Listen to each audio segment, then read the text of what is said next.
So, ihr lieben Leute, einen wunderschönen guten Abend wünsche ich euch. Wie geht's euch? Ich hoffe gut. Ach, meine Pfannkuchen sind noch heiß. Ich habe mir gerade noch ganz schnell so zwei kleine Toaster-Pfannkuchen warm gemacht. Ich hoffe, das ist okay. Wir fangen wie immer ganz oben an. So, ich scroll mal nach oben.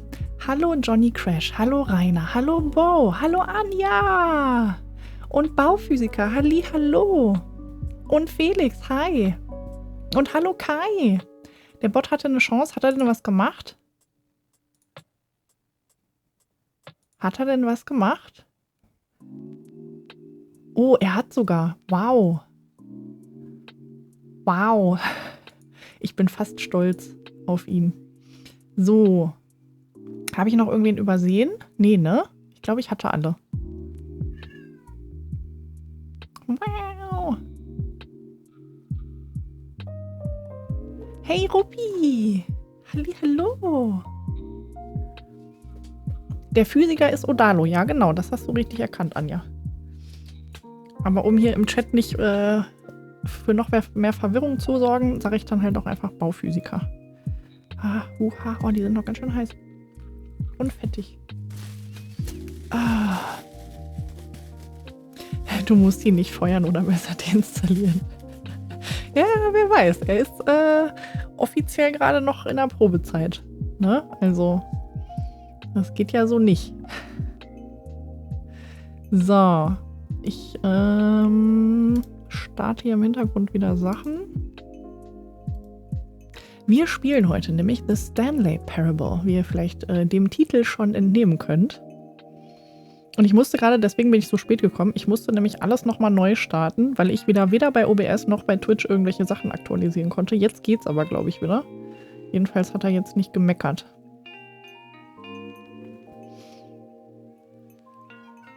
Ja, so ist das halt. Wie war euer Start in die Woche?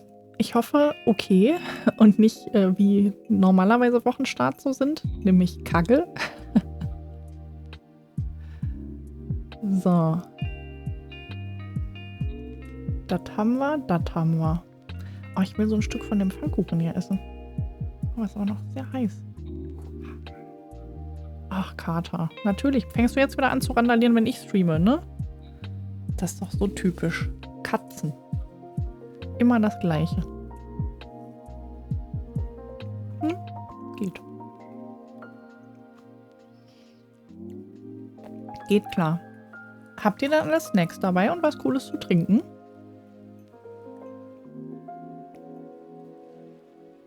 Danke, Anja. Danke, danke. Mm. Ja, ich bin positiv überrascht. Oh, Sekunde, Baufilter. Ich muss meine Hände abtupfen. Die sind nämlich doch sehr fettig. Ich hätte eine Gabel mitnehmen sollen.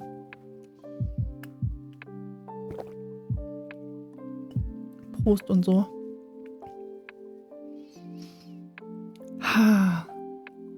Ich dachte mir, wir machen heute mal einen Spontan-Stream. Ich hatte nämlich Bock. Dr. Pepper und gesalzene Chips. Auch nice. Salzige Snacks habe ich, glaube ich, nur noch diese Seetang-Snacks. Könnte ich mir später auch holen.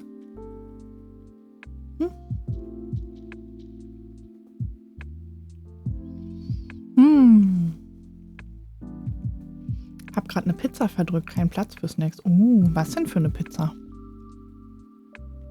Eine Pizza hätte ich auch noch im Tiefkühler. Vielleicht machen wir die später. Mal gucken.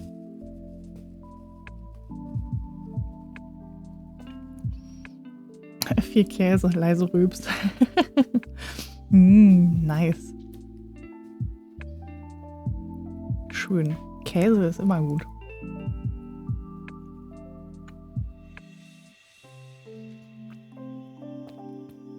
Ich esse eben den einen Pfannkuchen auf. Und dann starten wir auch direkt. Die sind ja nicht sehr groß. Und ich muss sagen, so warm können die echt was.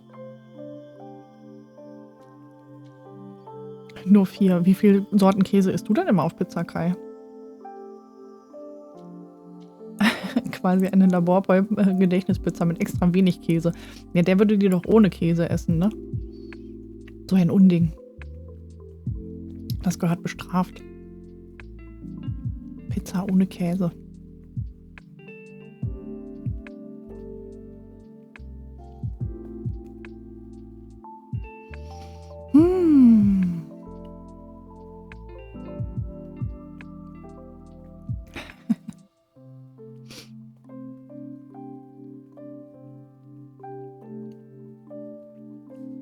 So.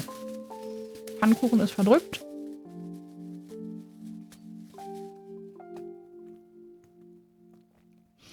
Ja, habe ich gesehen. Ich bin ehrlich gesagt nur noch nicht dazu gekommen zu antworten, beziehungsweise ich habe es ein bisschen vercheckt. Aber gesehen habe ich es.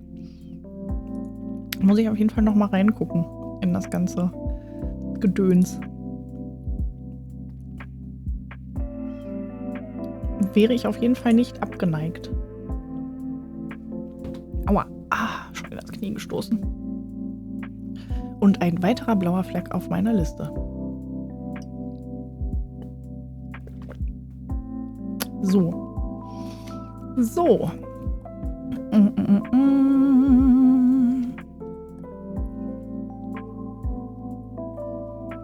Da ist es. Beruflich alles gut zum Dienstag. Familiär läuft es eher traurig. Mein alter Herr kämpft tapfer. Ich hoffe, bei dir ist der Wochenstart gut verlaufen. Ja, doch, der Wochenstart war okay. Und ja, mein aufrichtiges Mitgefühl auf jeden Fall. Kann ich sehr gut nachvollziehen. Ich wünsche alles Gute.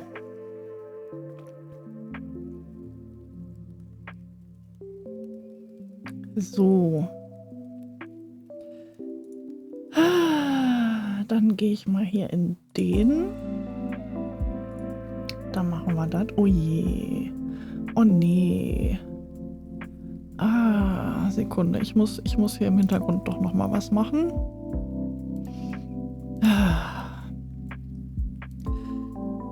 Geht halt nicht immer alles gut, ne? Vielleicht muss ich gleich OBS noch mal neu starten. Ich hoffe nicht. Ich hoffe nicht.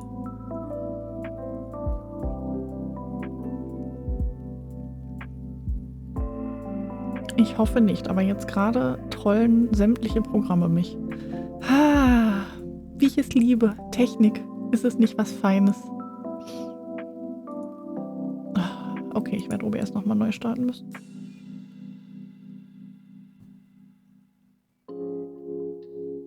Ja. Ja, das geht schnell. Das stimmt leider, Ruppi.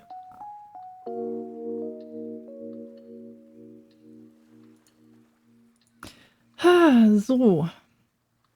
Ich werde OBS noch mal ganz kurz neu starten müssen.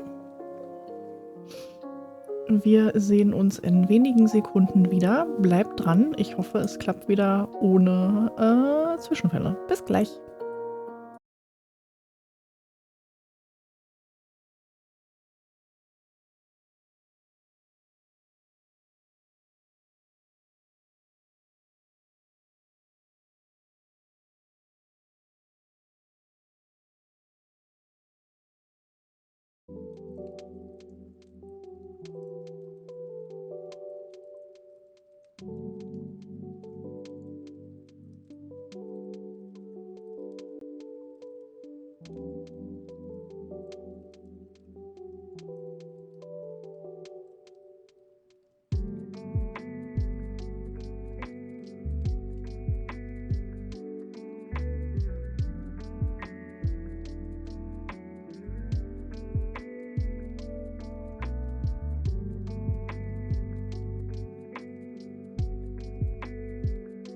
Sorry. Irgendwie übernimmt er die Einstellung immer nicht, wenn ich OBS neu starte. Keine Sorge, Leute, ich kann von den Lippen ablesen. Ja, was habe ich denn gesagt? Erzähl mal.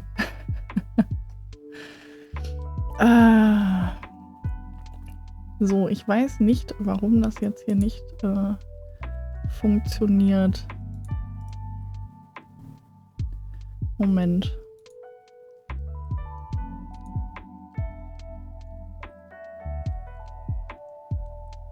Okay.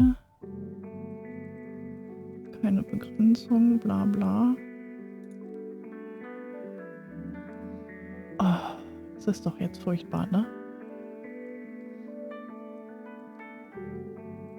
Hallo? Hallo? Okay. Was?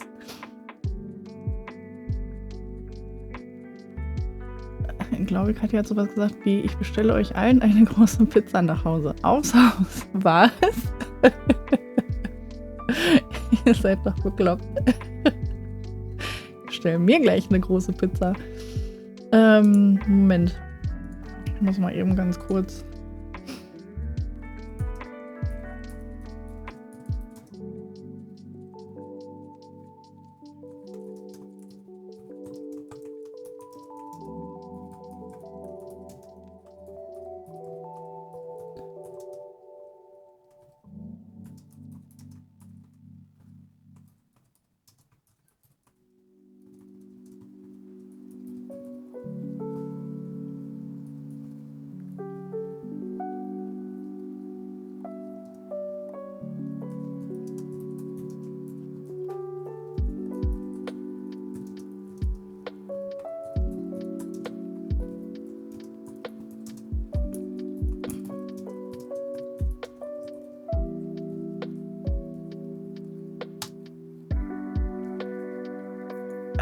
Kann sich nur noch um Stunden handeln. Ich liebe es, wenn die Technik funktioniert, ne?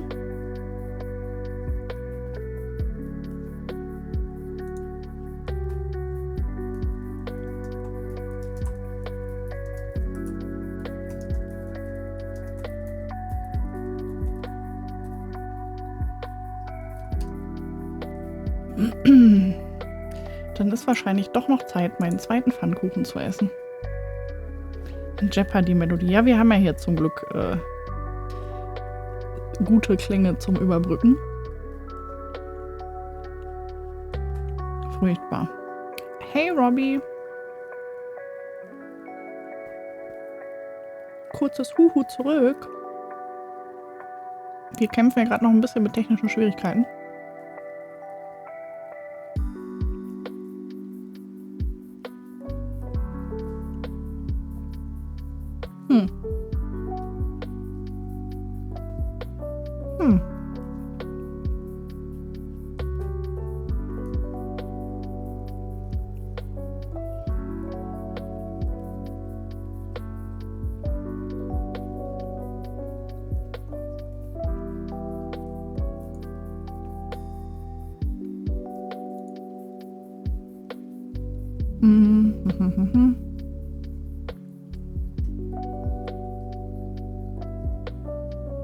Hallo?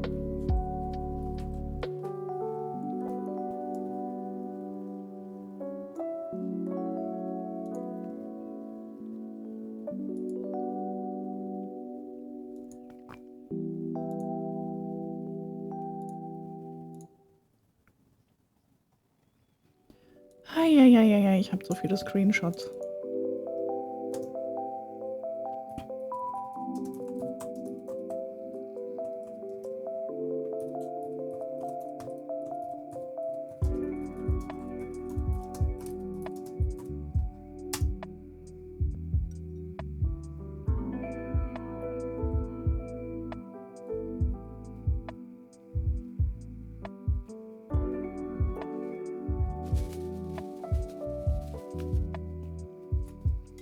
Ja, dann würde ich sagen, machen wir heute einen Just Chatting Stream, wa? Das ist ja echt nervig. Beim letzten Mal auch schon. Irgendwie, dass da so dämliche Probleme waren. Vielleicht muss ich mit Tanja mal wieder runterschmeißen. Vielleicht liegt das echt an dem Game. Ich glaube, das ist noch drauf. Ein Windows-Update, bei dem ihr zugucken könnt. Nee, gerade nicht, glaube ich. Könnt ihr ein bisschen aufräumen in der Zeit. Essensstream. Dafür habe ich, glaube ich, nicht genug Essen. Da müsste ich mir jetzt echt noch die Pizza in den Ofen schieben. Oder bestellen.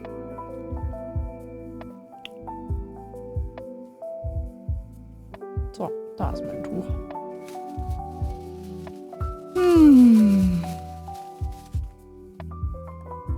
Die Musik ist auch noch ein bisschen laut, ne? Ich drehe die mal ein bisschen runter. So. So ist, glaube ich, angenehmer.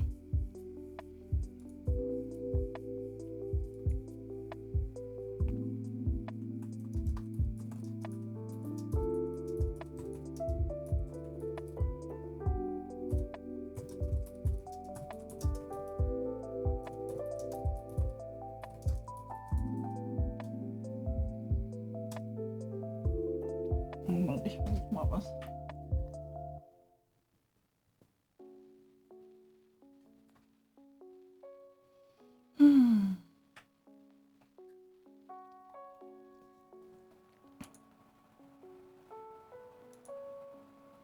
Ich versuche mal was.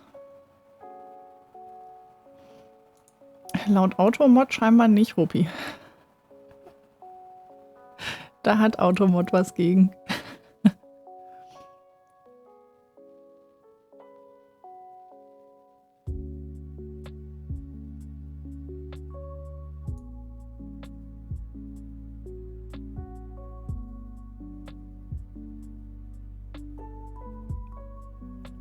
Hey, Fresh Ducks. Passt gut. Ich werfe gleich Tortelloni in den Ofen. Oh. Oh, will ich. Nehme ich. Harte Nudeln mit Frutti di Mare. Wollen wir, glaube ich, noch eine Portion. Auch nicht schlecht. Habe ich lange nicht mehr gegessen. So, Moment. Ich guck mal eben. Nee, hat er immer noch nicht erkannt.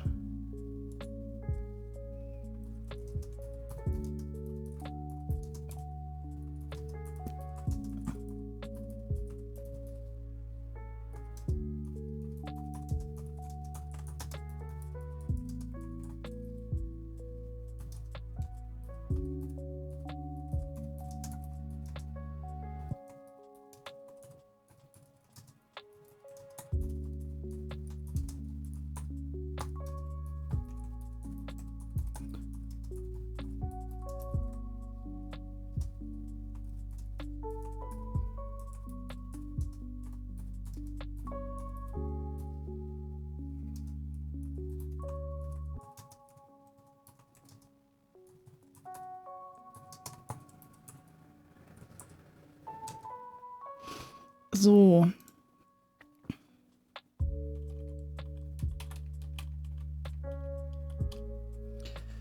Wenigstens geht das jetzt schon mal wieder.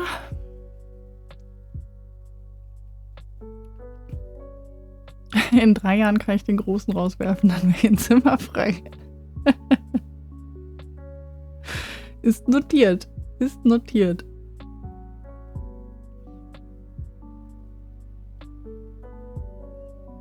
So, Moment.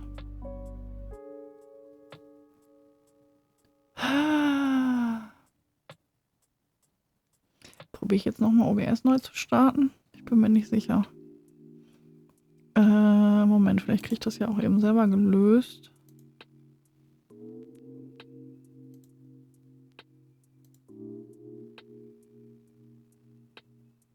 Okay. Scheinbar nicht. Das ist doch furchtbar. Ich finde halt Essen sehr wichtig, auf das man sich freuen kann. Den ganzen Tag unterwegs und zu tun. Da ist auch, das ist auch Teil des Zugekommens. Ja, auf jeden Fall. Auf jeden Fall. So, ich versuche es jetzt, glaube ich, nochmal mit einem OBS-Neustart. Moment. Und wenn das nicht hilft, dann müssen wir das anders versuchen. So. Sekunde, ich bin gleich wieder da.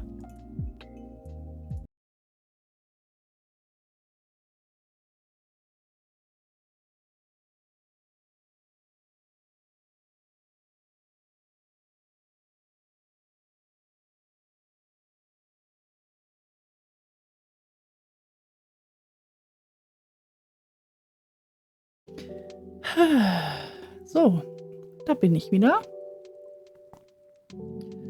Und es hat nicht geholfen. Gestern hatte ich mal wieder einen Döner, aber Sonntagabend habe ich grünes Curry gemacht. Oh, grünes Curry. In die Thai-Richtung. Oh, ich liebe Thai-Curry. Für 2 Portionen auf Arbeit gereicht. Dankeschön, Boro. Danke, Fresh Ducks. So, Moment. Ich gucke nochmal eben. Nee, das hat nichts gebracht. Ja, dann, Moment. Dann versuche ich jetzt zu zaubern. Moment. Kann sich, wie gesagt, nur um Stunden handeln.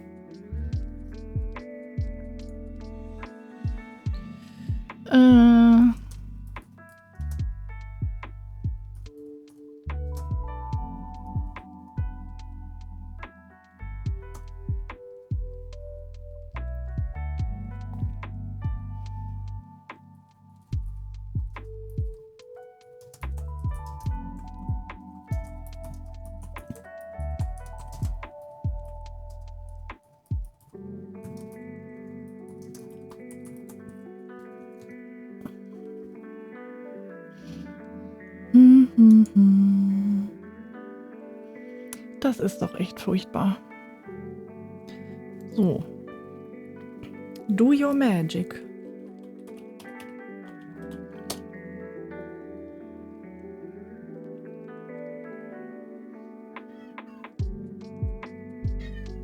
Hey Nightjack, hallo. Was denn? Ja, du bist ein nerviger kleiner Sack. Dein Futter steht da vorne.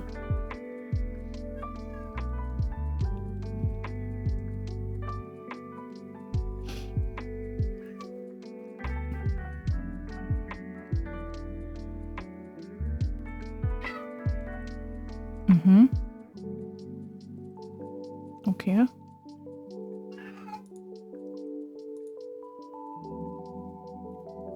Die Magic passiert, aber leider nicht in OBS.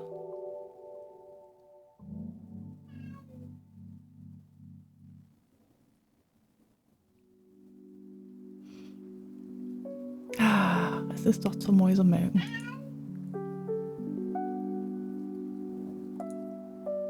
Es ist doch zum Mäusemelken.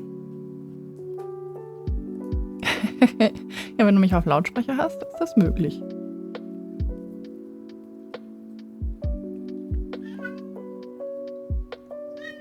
Wow. Was sind das denn für Töne hier? Was? Dein Futter steht da vorne. Ja, kann ich dir nichts anderes geben. Das tut mir sehr leid.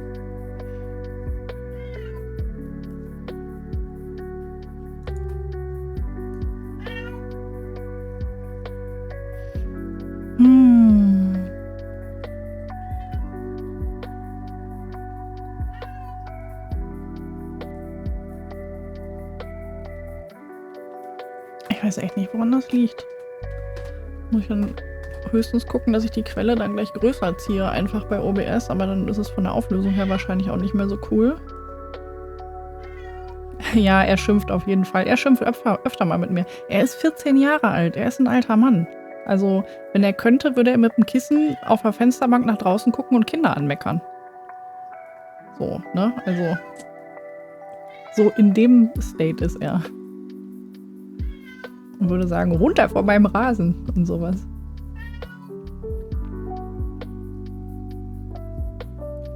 So, Moment. Eine Sache teste ich jetzt nochmal. Nee, macht da irgendwie nichts. Also ich muss echt nochmal gucken, weil irgendwie bei OBS schmeißt er mir halt nicht die richtige Auflösung raus. Ich kann höchstens mal da noch in den Eigenschaften gucken.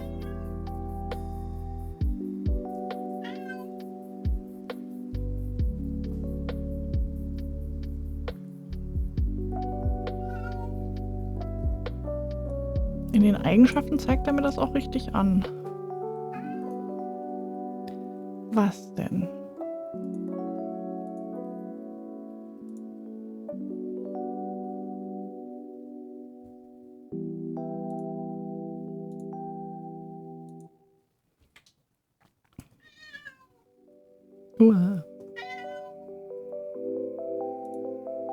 Nee, macht er auch nicht.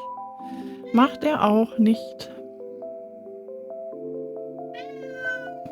Deine ist auch 14, total gechillt. Tja, ist sie eine Frau?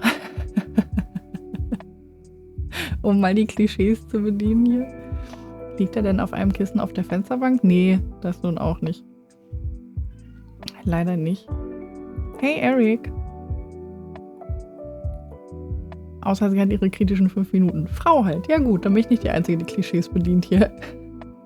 Obwohl Männer die halt auch haben können, ne? Muss man mal fairerweise sagen.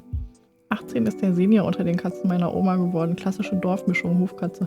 Ja, nee, mein Kater ist sehr lange Hauskatze gewesen und ist jetzt erst, seit ich in der neuen Wohnung wohne und hier einen kleinen Garten habe, ist ja Teilzeit-Freigänger. Aber auch nur bedingt. Hey, mich mit Hund. Hallihallo.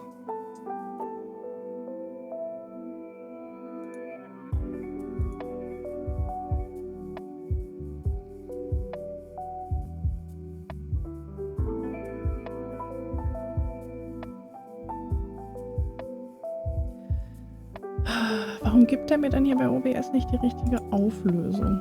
Ich check's einfach nicht.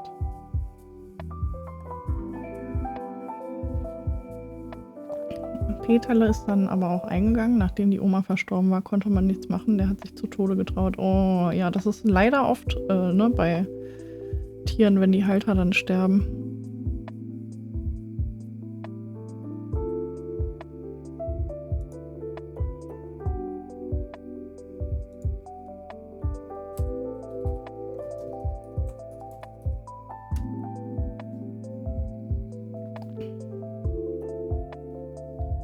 So.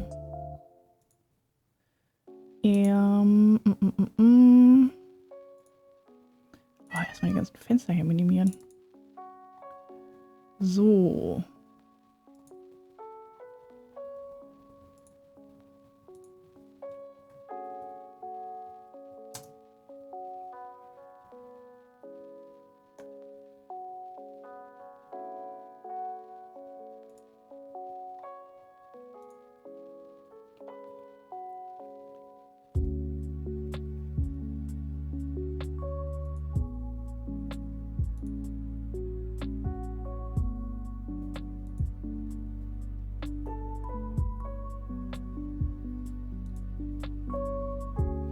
So, jetzt bin ich quasi wehrlos.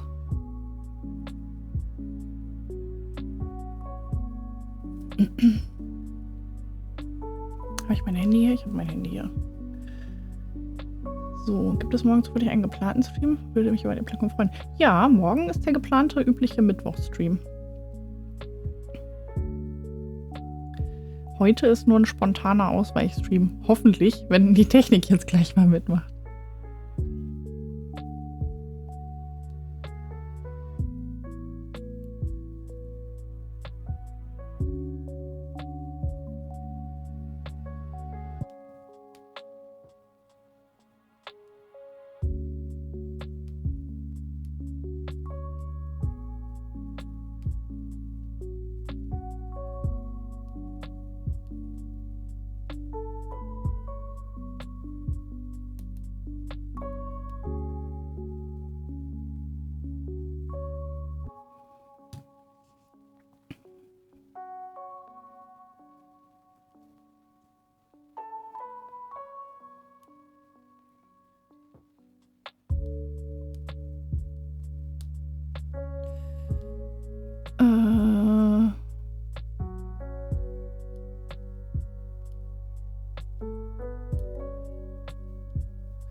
Huh.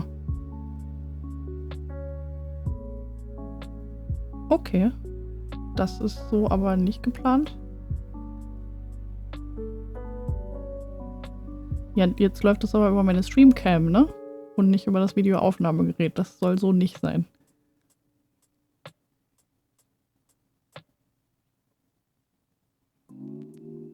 Ah, okay. Alles klar. Hab's gesehen. Ja, gut. Alles klar. Den Rest kann ich dann selber einstellen. Dankeschön. So, dann kann ich das hier auch mal beenden.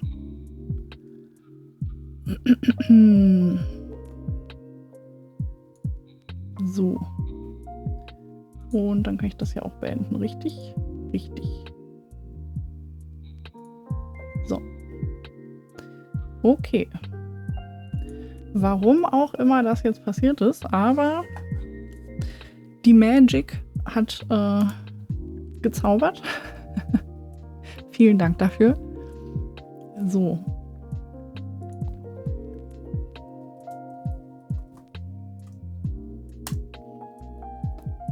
So. Ah, okay, alles klar. Dann kann ich das jetzt auch mal zumachen. Oh Gott, es leuchtet so weiß. Es leuchtet so weiß. So. Zack, zack, zack, zack, zack. Ah, jetzt endlich. Jetzt endlich. So. Seid ihr bereit? Seid ihr bereit für The Stanley Parable? Habt ihr Bock?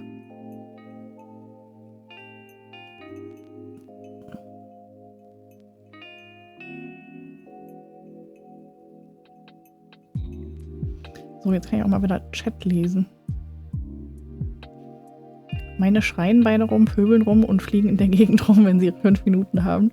Und ich habe einen Kater und eine Katze, die nehmen sich beide nichts. Ja, meine ich ja, ne? Also das ist... Tut sich auch nichts. Vor allen Dingen hatten wir immer so eine Halbwilde. Die waren unberechenbar. Streunermiezen haben in unsere Scheune fast jedes Jahr geworfen und wir haben einzelne Kätzchen immer bei uns behalten. Oh, hey, langes Elend. Hallihallo. Und du musst ab morgen ins Krankenhaus, Eric. Oh nein. Abklärung Bandscheibenvorfall. Das ist ja nicht so cool. Gute Besserung an der Stelle. Kate tut Dinge, die Dinge tun aber nichts. Ja, das hätte gut gepasst, Fresh Ducks, auf jeden Fall.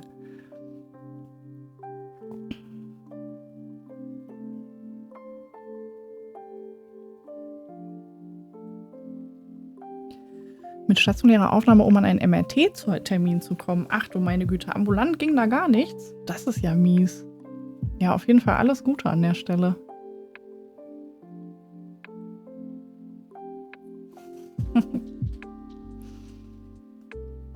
So.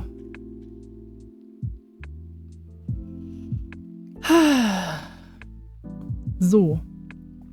Liebe Leute, ich starte schon mal. Und dann schalten wir auch nahtlos hier rüber, hoffe ich. Zack. Auf geht's. Oh, Moment. Warum? Ah, okay. Ich habe Sound. Ich dachte für eine Sekunde, ich hätte keinen Sound. Please choose a screen and subtitle language. Okay, wir nehmen Deutsch. So, bestätigen. Hast du The Stanley Parable schon mal gespielt? Nein. Habt ihr Sound? Irgendwie, ich habe das Gefühl, ich höre gerade keinen Sound. Ich hoffe, da war bis jetzt noch kein Sound. Bitte passe den Regler so an, dass der Computer gerade noch sichtbar ist. Ist er für euch gerade noch sichtbar? Oder muss ich das ein bisschen heller machen? Sicherheitshalber.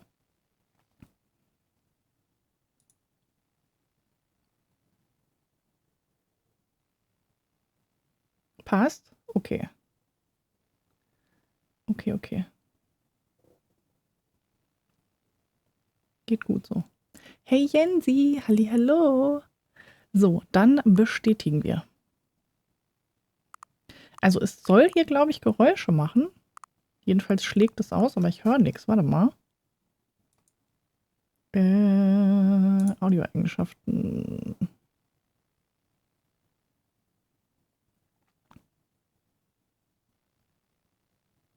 Da, das muss ich noch machen. So, ne? Ja, jetzt habe ich Sound. Perfekt. Es klappert und klickt bei mir. Okay, hört ihr das jetzt doppelt? Nee, ne?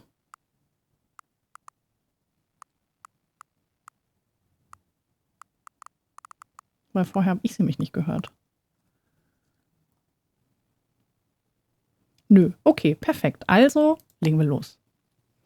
Ich sollte meinen Teller hier vielleicht mal noch wegstellen. Bitte gebt die aktuelle Zeit ein. 9, 10. Achso, muss ich tippen. Alles klar.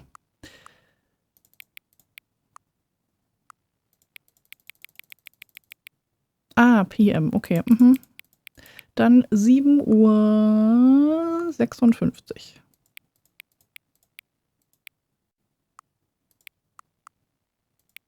So. Bestätigen. Hinweis: Einstellungen zur Barrierefreiheit können über das Hauptmenü vorgenommen werden. Okay. Ich habe ein bisschen Angst vor dem Spiel. Ich glaube, es wird mich trollen. So. Ihr habt Sound, ich habe Sound. Wir alle haben Sound. Ich habe ein bisschen Schiss. Aber ich freue mich auch. So. Wir beginnen das Spiel. The end is never the end is never the end is loading. This is the story of a man named Stanley. Stanley worked for a company in a big building where he was employee number 427. Employee number 427's job was simple. He sat at his desk in room 427 and he pushed buttons on a keyboard. Orders came to him through a monitor on his desk, telling him what buttons to push, how long to push them, and in what order. This is what employee 427 did every day of every month of every year. And although others might have considered it soul-rending, Stanley relished every moment that the orders came in, as though he had been made exactly for this job. And Stanley was happy. Mach ich sofort And frei. then one day, something very peculiar happened. Something that would forever change Stanley. Something he would never quite forget. He had been at his desk for nearly an hour when he realized that not one single order had arrived on the monitor for him to follow. No one had showed up to give him instructions, call a meeting, or even say hi. Never in all his years at the company had this happened, this complete isolation. Something was very clearly wrong. Shocked, frozen solid, Stanley found himself unable to move for the longest time. But as he came to his wits and regained his senses, he got up from his desk and stepped out of his office. Okay, ich glaube... Okay. So, wir haben einen Kaffeebecher. Kann ich was machen? Kann ich irgendwas tun? Okay. Stepped out of his office, sagte er, ne? Aber...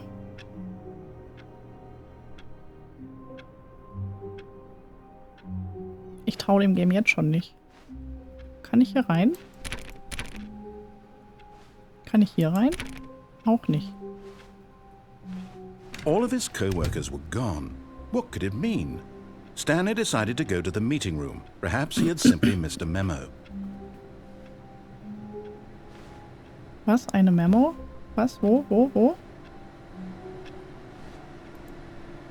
Ich habe auch gar keinen Mauscursor oder sowas, ne? Also kein Zielkreuz. Und ich muss, glaube ich, mal ganz kurz, Moment, einmal in die Einstellung, die Empfindlichkeit der Kamera etwas runterstellen. So. Zurück. Fortsetzen. Ja, das ist besser. No matter how hard Stanley looked, he couldn't find a trace of his co-workers. Hallo? Ist hier irgendjemand? Okay. Hier in den Raum will ich. Oh. Wunderschön. Ja. Okay, wir sind alleine hier im Büro. When Stanley came to a set of 2 open doors, he entered the door on his left. Wir sollen durch die linke Tür gehen. Sollen wir es machen? Ich weiß ja nicht. Ich weiß ja nicht. Okay, ich mach's jetzt einfach mal. Erstmal. Kann ich nicht wieder zurück? Ah. Okay, kamen wir hier nicht her? Yet there was not a single person here either. Feeling a wave of disbelief, Stanley decided to go up to his boss's office, hoping he might find an answer there. Erstmal gucke ich mich jetzt um. Meeting Room. Targets Admin, Marketing Mondays, Termination Tuesdays, We are Broke Wednesdays, auch schön. Pranking Florist Meeting. Okay. Okay. Das ist verwirrend. Ja, das Spiel ist, glaube ich, Schrödingers Katze. Steht jedenfalls auch schon so in der Beschreibung bei Steam, deswegen hat es mich gecatcht. Was ist da durchgestrichen? Happy Feelings. Violet James, you are fired. Okay. We have our new product. Grabs about things and money. Money, things, but with money to buy more things? Money? More money? Was? Das macht gar keinen Sinn. The stock market is somewhere here. Colored in segment. Stripes. What is hot? Was? Target demographic teenagers. Profits, profits, profits, profits, profits. Und Profits. Okay. Was steht hier? Synergize Core Value Expenditures. Shift Global Market Paradigm wahrscheinlich. Monetize Free to Play. Okay. Was steht hier noch Cooles? New Coffee Machine. Not cost efficient, was? Standardize. Gloves? Gloves? Ich habe keine Ahnung. Ongoing. The future was yesterday, tomorrow is now. Tomorrow, complete today's. Verified? Nein. Unfinished agenda items. Write next day's agenda, reflect. 431 bis Gym. Okay. Who moved my desk? Ich finde diese Notizen mega witzig.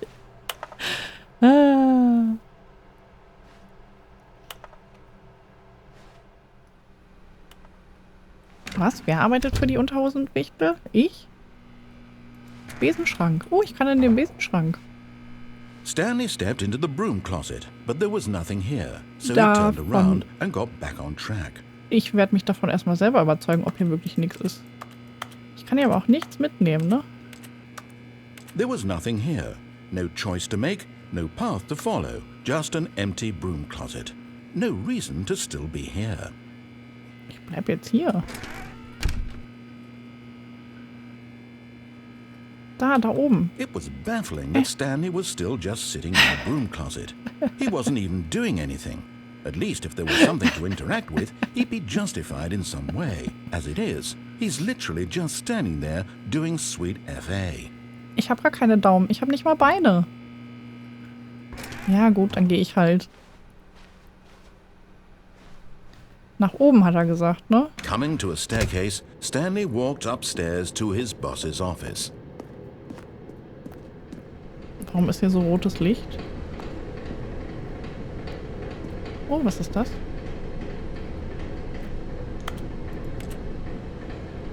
Ich will das lesen.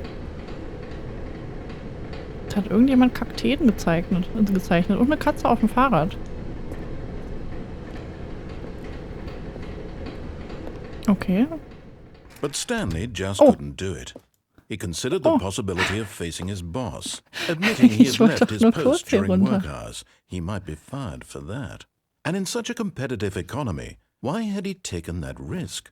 All because he believed everyone had vanished? His boss would think he was crazy. And then something occurred to Stanley. Maybe, he thought to himself, maybe I am crazy. All of my co-workers blinking mysteriously out of existence in a single moment for no reason at all. None of it made any logical sense. And as Stanley pondered this, he began to make other strange observations. For example, why couldn't he see his feet when he looked down? Ja, siehst du? Why did doors close automatically behind him wherever he went? And for that matter, these rooms were starting to look pretty familiar. Were they simply repeating? No, Stanley said to himself, this is all too strange. This can't be real. And at last, he came to the conclusion that had been on the tip of his tongue. He just hadn't found the words for it. I'm dreaming, he yelled. This is all a dream. Oh, Das what macht a relief Sinn. Stanley felt to have finally found an answer, an explanation. His co-workers weren't actually gone. He wasn't going to lose his job. He wasn't crazy after all. And he thought to himself, I suppose I'll wake up soon. I'll have to go back to my boring real-life job pushing buttons. I may as well enjoy this while I'm still lucid. So, he imagined himself flying and began to gently float above the ground. Hallo? Then he imagined himself soaring through space on a magical starfield, and it Was? appeared. It was so much fun, and Stanley marveled that he had still not woken up. How Kann was ich he ins Auto remaining so steigen? lucid? And then perhaps the strangest question of them all entered Stanley's head. One he was amazed he hadn't asked himself sooner. Why is there a voice in my head dictating everything that I'm doing and thinking? Ja. Now the voice was describing itself being considered by Stanley, who found it particularly strange. I'm dreaming about a voice describing me, thinking about how it's describing my thoughts, he thought. And while he thought it all very odd and wondered if this voice spoke to all people in their dreams, the truth was that, of course, this was not a dream. How could it be? Was Stanley simply deceiving himself, believing that if he's asleep, he doesn't have to take responsibility for himself? Stanley is as awake right now as he's ever been in his life. Now, hearing the voice speak these words was quite a shock to Stanley. After all, he knew for certain, beyond a doubt, that this was in fact a dream. Did the voice not see him float and make the magical stars just a moment ago? How else would the voice explain all that? This voice was a part of himself too. Surely, if he could just... He would prove it. He would prove that he was in control, that this was a dream. Ich komme gar nicht zu Wort. So he closed his eyes gently, and he invited himself to wake up. Nein. He felt the cool weight of the Hallo? blanket on his skin, the press of the mattress on his back, the fresh air of a world outside this one. Let me wake up, he thought to himself. I'm through with this dream. I wish it to be over. Let me go back to my job. Let me continue pushing the buttons. Please, it's all I want. I want my apartment and my wife and my job. Wir haben eine Frau. All I want is my life exactly the way it's always been. My life is normal. Mein Auge zuckt. Das ist zu I viel am für mich. normal. Everything will be fine. I am okay. Okay, wir sind immer noch hier. Kurz bevor der wieder anfängt zu labern, das Auto hier macht gar keinen Sinn. Stanley began screaming. Please, someone, wake me up. My name is Stanley. I have a boss. I have an office. I am real. Please, just someone tell me I'm real. I must be real. I must be. Can anyone hear my voice? Who am I? Who am I? And everything went black. What? Was passiert hier? This is the story of Ist a das ein woman named Autoaufzug? Ich bin mir Mariella. nicht sicher. Dieses Lied Mariella schon was? woke up on a day like any other. She arose, got dressed, gathered her belongings, and walked to her place of work. But on this particular day, her walk was interrupted by the body of a man who had stumbled through town talking and screaming to himself, and then collapsed dead on the sidewalk. And although she would soon turn to go call for an ambulance, for just a few brief moments she considered the strange man. He was obviously crazy, this much she knew. Everyone knows what crazy people look like. And in that moment, she thought to herself how lucky she was to be normal. I am sane. I am in control of my mind. I know what is real and what isn't. It was comforting to think this, and in a certain way, seeing this man made her feel better. But then she remembered the meeting she had scheduled for that day. The very important people whose impressions of her would affect her career, and by extension, the rest of her life. She had no time for this, so it was only a moment that she stood there, staring down at the body. And then she turned and ran.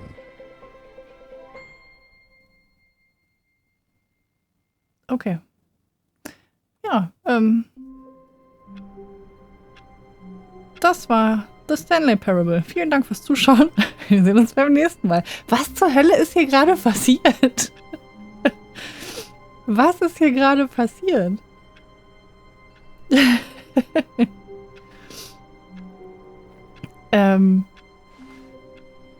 Okay. Kann ich Bleistifte anspitzen? Irgendwas, kann ich hier irgendwas Produktives tun? Kann ich den roten Knopf am Telefon drücken? Kann ich hier Tasten drücken? Nein, nichts. Okay. All of his co-workers were gone. What could it mean? Das Spiel wird Stanley mich fertig decided to machen. go to the meeting room. Perhaps he had simply missed a memo. Darfst du dir was wünschen, solange du damit nicht spoilerst?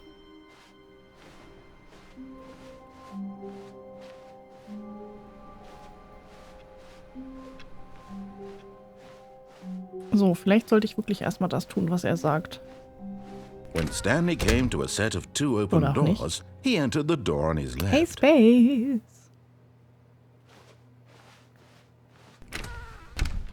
Okay, linke Tür. Und dann sollten wir zu unserem Boss gehen. Wir machen das mal. Wir gehen mal Yet nicht there was not runter. a single person here either. Feeling a wave of disbelief, Stanley decided to go up to his boss's office, hoping he might find an answer there.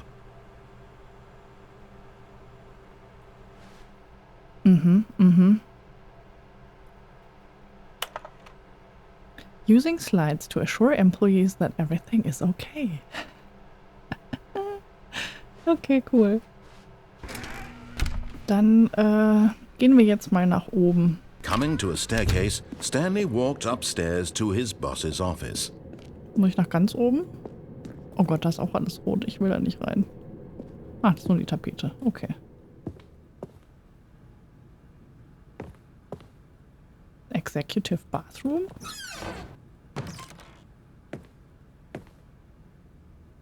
I've got the feeling. Money's for stealing. But not yours, of course. So, was? Say that's a lovely purse? Ah. Okay. Ich habe Angst, dass die Tür hinter mir zugeht. Kann ich das Klo benutzen? Ich kann nicht das Klo benutzen. Kann ich irgendwas...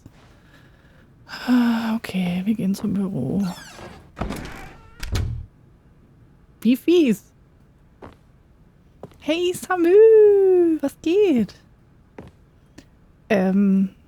Ich nehme an, das ist das Büro? Oder ist das das Büro? Was ist das? Wo bin ich hier? Das sieht nicht aus wie ein Büro. Oh, da ist ein Bedienfeld. Oh, ich kann mich nicht entscheiden.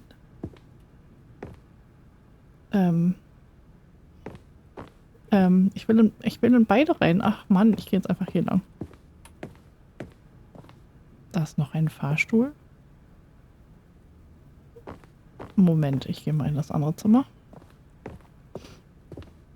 Stepping war into so his klar. manager's office, Stanley was once again stunned to discover not an indication of any human life. Shocked, unraveled, Stanley wondered in disbelief who orchestrated this. What dark passiert secret hier? was being held from him? What he could not have known was that the keypad behind the boss's desk guarded the terrible truth that his boss had been keeping from him. And so the boss had assigned it an extra secret PIN number, 2845. But of course, Stanley couldn't possibly have known this. Yet incredibly, by simply pushing random buttons on the keypad, Stanley happened to input the correct code by sheer luck. Amazing. He stepped into the newly opened passageway. Was passiert hier? Was ist hier los? Oh mein Gott.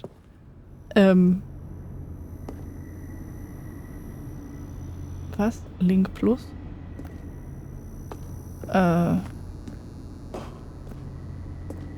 Wo sind wir hier? Ja, den Fahrstuhl möchte ich jetzt allerdings nicht neben Space. Kann ich auch nach oben fahren? Ah, okay, wir fahren doch nach unten. Oh, No. Descending deeper into the building, Stanley realized he felt a bit peculiar. It was a stirring of emotion in his chest, as though he felt more free to think for himself, to question the nature of his job. Why did he feel this now, when for years it had never occurred to him? This question would not go unanswered for long. Okay. Ah, ich muss die Steam-Benachrichtigung mal wieder ausmachen. Was? Wo, was? Ah, ich Stanley walked straight ahead through the large door that read Mind Control Facility. Escape. Oder Mind Control Facility. Escape. Mind Control Facility.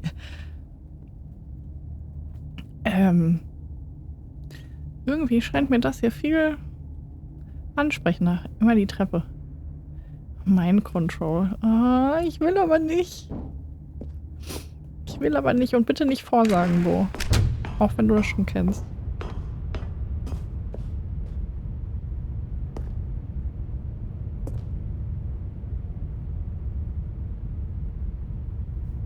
Okay, ich kann hier nur einen Button drücken. The lights rose on an enormous room packed with television screens. What horrible secret did this place hold? Stanley thought to himself. Did he have the strength to find out? Okay.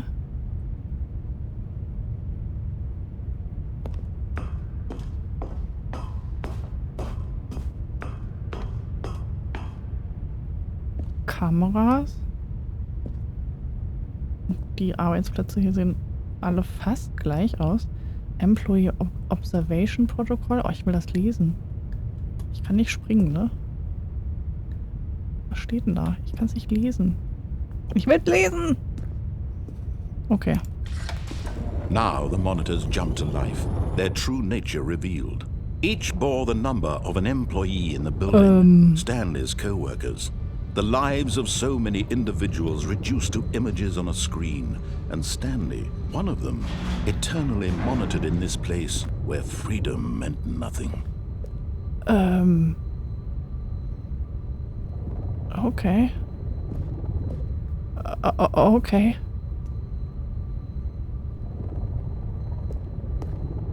Ist das creepy? Ein bisschen schon. Okay, und da komme ich jetzt zum Aufzug? Aber der war doch da. Ich habe ein bisschen Gänsehaut. This mind control facility, it was too horrible to believe. It couldn't be true. Had Stanley really been under someone's control all this time? Was this the only reason he was happy with his boring job? That his emotions had been manipulated to accept it blindly? No, he refused to believe it. He couldn't accept it. His own life in someone else's control? Never! It was unthinkable, wasn't it? Was it even possible? Had he truly spent his entire life utterly blind to the world? But here was the proof. The heart of the operation. Controls labeled with emotions. Happy or sad or content. Walking, eating, working. All of it monitored and commanded from this very place. And as the cold reality of his past began to sink in, Stanley decided that this machinery would never again exert its terrible power over another human life, for he would dismantle the controls once and for all. Dankeschön, Rupi, für die 5 verschenkten Subs. Danke, danke, danke. Okay, wir sind jetzt hier Facility Power und hier gibt es unterschiedliche Farben, die man drücken kann.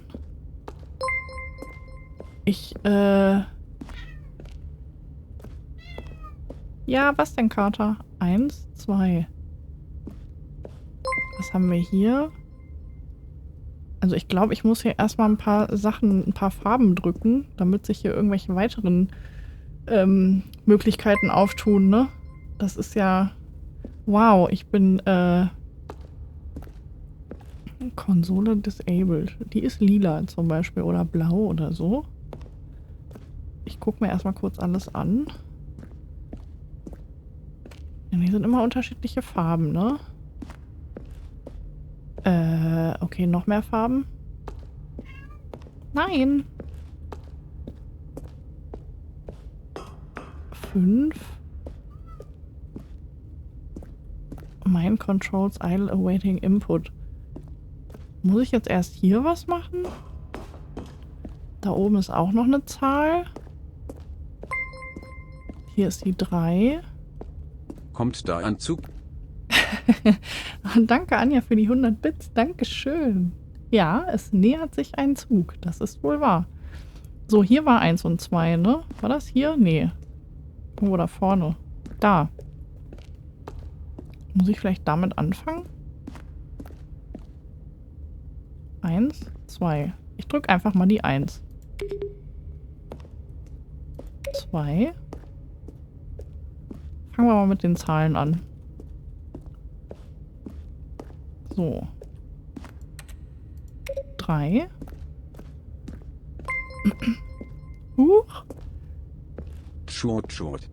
Bo, auch dir. Dankeschön für die 100 Bits. Ah, okay, hier komme ich nicht hoch. Kann ich das irgendwie aufmachen? Scheinbar nicht. Okay, wo sind wir reingekommen? Da vorne, ne? Sind wir hier reingekommen? Ich glaube, hier sind wir reingekommen. Wo sind wir reingekommen? Ich glaube hier, oder?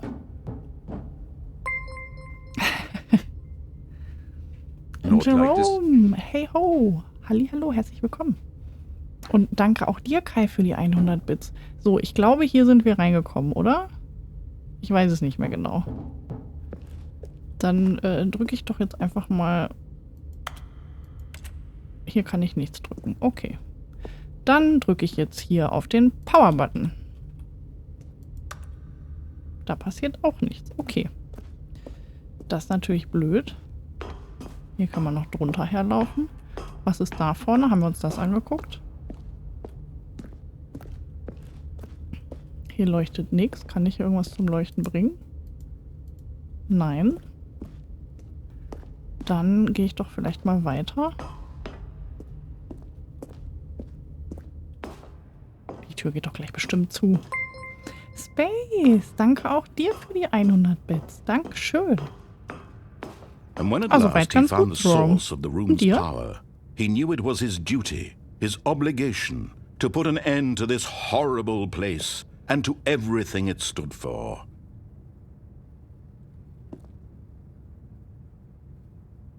Okay, also ausschalten.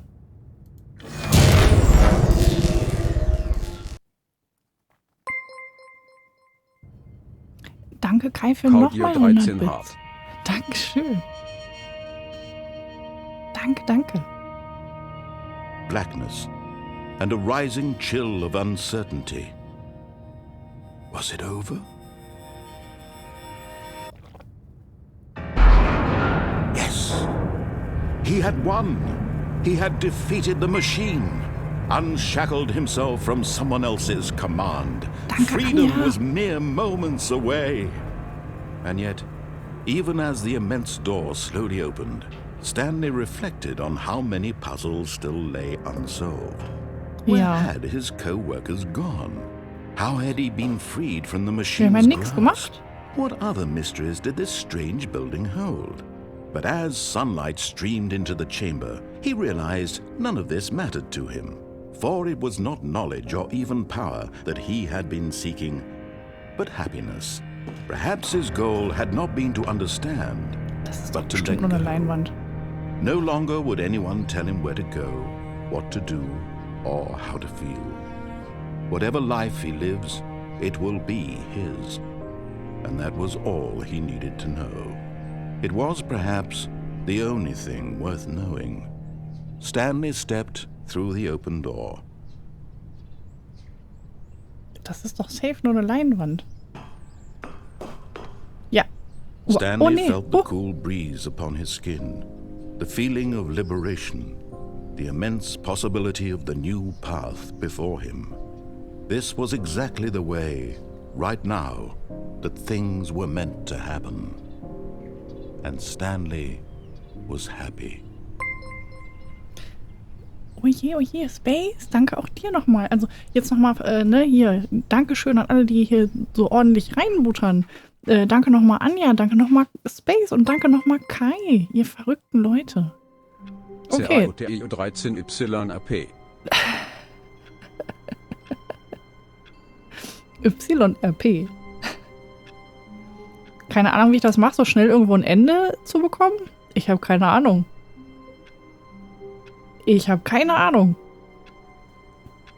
Ja, haben wir jetzt wie viele Enden schon abgehakt? 2? 3? 3, glaube ich schon. 3 Enden schon abgehakt. Okay. Ich wette aber, die anderen werden nicht so einfach. Ich habe gehört, dass dieses Spiel 9 oder 10 Enden hat. Die Tür 430 öffnen. All of his co-workers were gone. What could it mean? Stanley decided to go to the meeting room. Oh, please. Are you really just doing this for the achievement? Click a door 5 times. Is that all that you think an achievement is worth? No. I can't just give these merits away for such little effort. Hallo. A measly 5 clicks.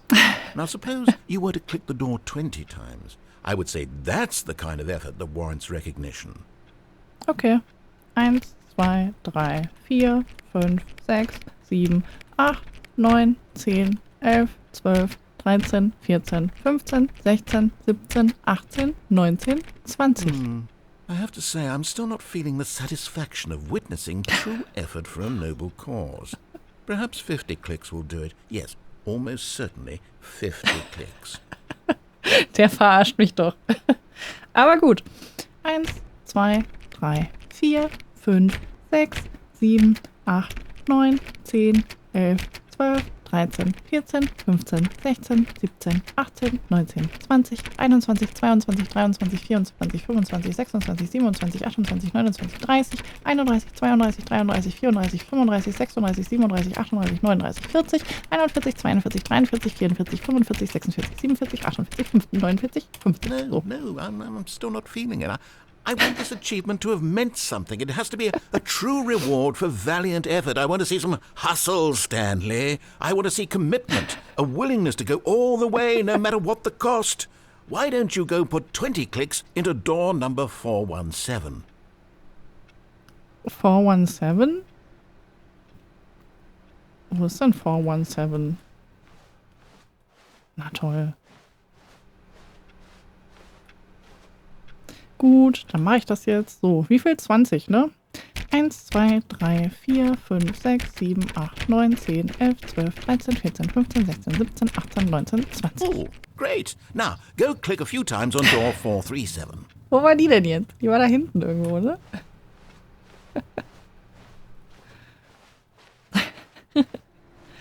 Der natzt mich. Okay, warte mal. Hier. Excellent. I think we're getting somewhere. Now, door 415. Let's give it 10 clicks or so. Der verarscht mich doch. Ah, ich hab was im Hals.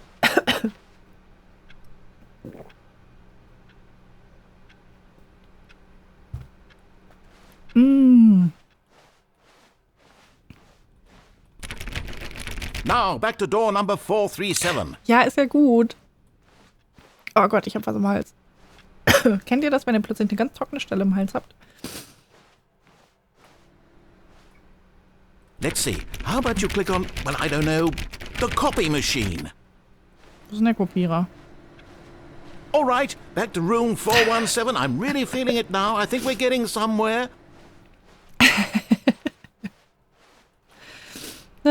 Der Typ macht mich fertig. Okay, now go climb on Employee 419's desk. Ich kann nicht klettern. Das ist unfair. Yes! This is great! You're putting it all on the line, Stanley. I like that. All right, let's keep it up. Go give me a few clicks on door 416. Oh Gott. We've almost got it! Now the copy machine, do that one again! Wo war denn der nochmal? Ach so, im nächsten Büro, ne? Hier, glaube ich. Finish it off, Stanley! 5 clicks on door 430! Yes! We did it! Oh, wow. That's amazing. Oh, you really earned it, Stanley. Nothing could hold you back. Yes, I'm very proud of how far we've come today. Just think, only a few minutes ago, you believed an achievement was worth 5 little clicks. Really now, what were you thinking? Okay, gut. Gehen wir weiter.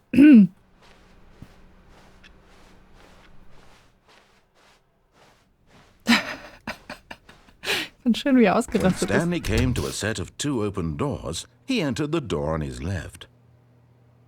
So, okay. Ich will jetzt aber mal rechts lang gehen. This was not the correct way to the meeting room, and Stanley knew it perfectly well. Perhaps he wanted to stop by the employee lounge first, just to admire it. Ist das die Employee Lounge?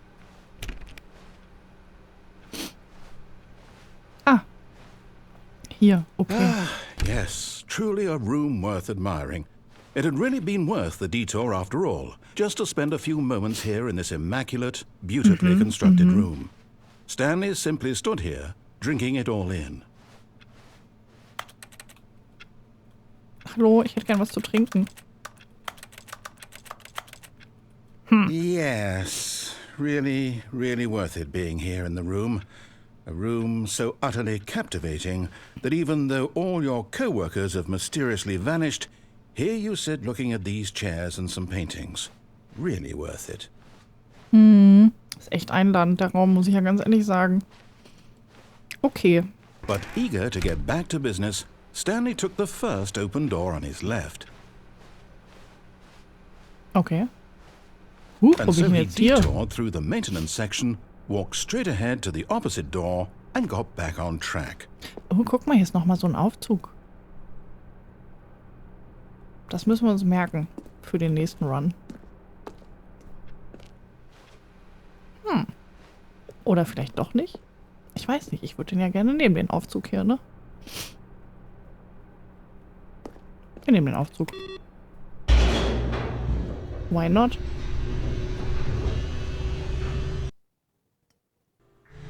But Stanley didn't want to go back to the office.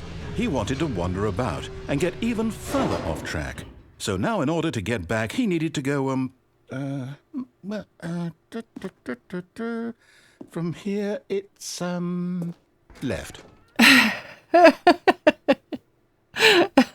Kann ich die anderen Türen öffnen? Nein, kann ich nicht. Kann ich hier irgendwas machen? Nein. Oh, no, it's to the right, my mistake. Der Typ trollt mich doch echt. No, not the right. Why would I have ever said it was to the right? What was I thinking? Macht It's mich echt clearly... fertig. Oh dear, would you hold on for a minute, please? Klar, kein Thema. Nimm dir alle Zeit, die du brauchst. Now, let's see. We went down right, down, left, right. Yep. Okay, yes. I've got it now. This story is absolutely, definitely this way. Cool. Warum steht da ein Auto? Werde ich jetzt platt gefahren? Kann ich hier drüber abhauen? Nein, kann ich nicht. Okay. Na gut. Oh, No. This isn't right at all. You're not supposed to be here yet. This is all a spoiler. Wir Quick, waren hier Stanley, schon. close your eyes. Okay. We just have to get back to, who am I kidding? It's all rubbish now. The whole story completely unusable. How about, rather than waste my time trying to salvage this nonsense, we'll just restart the game from the beginning. And this Nein! time, suppose we don't wander so far off track, hmm? Okay, from the top. Oh Mann! Der macht mich echt fertig, der Typ. Der macht mich echt fertig. Wie viele Enten hatten wir jetzt schon? Schon einige, ne? So, warte mal. Ich würde an der Stelle aber, glaube ich, mal eine ganz kurze Pinkelpause machen, weil mein Getränk ist auch schon wieder fast leer. Das war kein Ende, kam mir aber vor wie eins. Es kam mir aber vor wie eins. So, Moment. Ich würde nämlich echt mal eine ganz kurze Pause machen. Nur 5 Minuten. Holt euch auch noch mal was Neues zu trinken. Ich gehe pinkeln und hol mir auch was. Und ich bin gleich wieder da. Bis gleich.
So.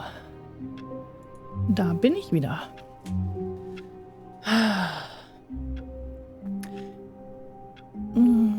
Ich versuche noch die Augen zuzubekommen. Mach das, Eric. Ruppi, Entschuldigung, ich habe eine Zeile vertan. Schlaf schön. So. Und danke, Space, für deinen Resub im 2. Monat. Dankeschön. So, weiter geht's. Weiter geht's. So, neues Trinken am Start. Blase geleert. Wir machen weiter.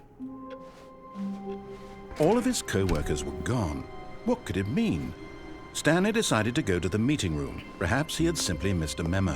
Hey Mortimer, hallihallo. So, okay, niemand da. Was ist denn eigentlich hier? Hier steht nichts drauf. Kann ich hier nicht durch? Ich will hier durch.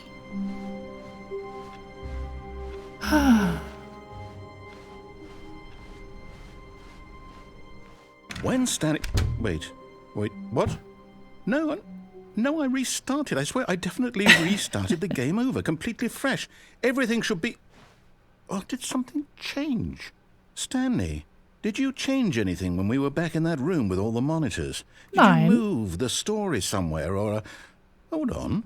Why am I asking you? I'm the one who wrote the story. It was right here just a minute ago.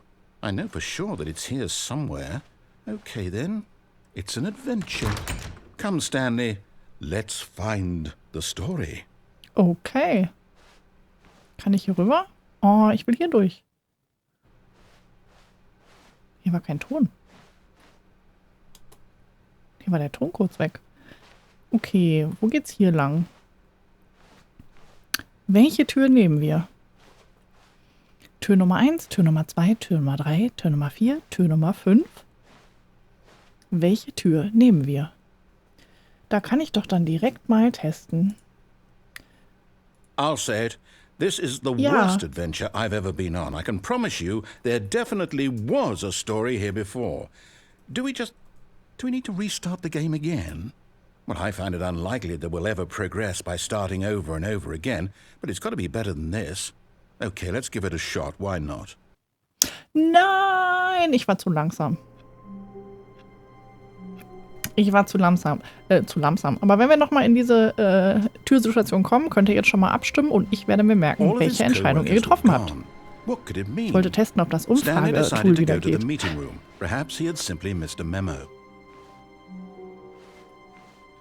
So.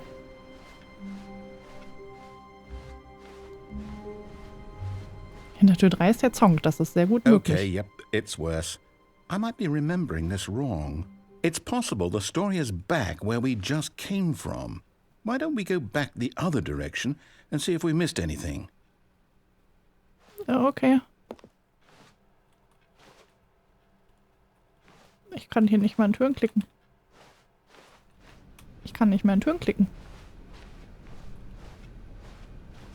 Da ist eine Leiter. Ich will da rein.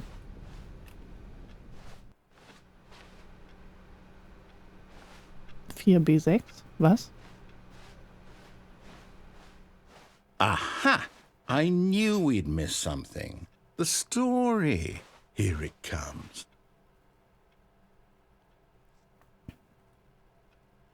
Okay, wir nehmen also Tür Nummer 1 und 3. Wunderbar. Schön, wenn der Chat sich so einig ist. Ich will den Umschlag. No, wait. Never mind. Not the story. Okay, let's head back the other way and retrace our steps.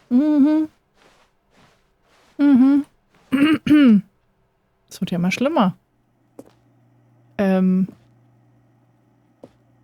Now this... Well, I'll be honest, I don't recognize this place at all. Is this the story? I don't think so.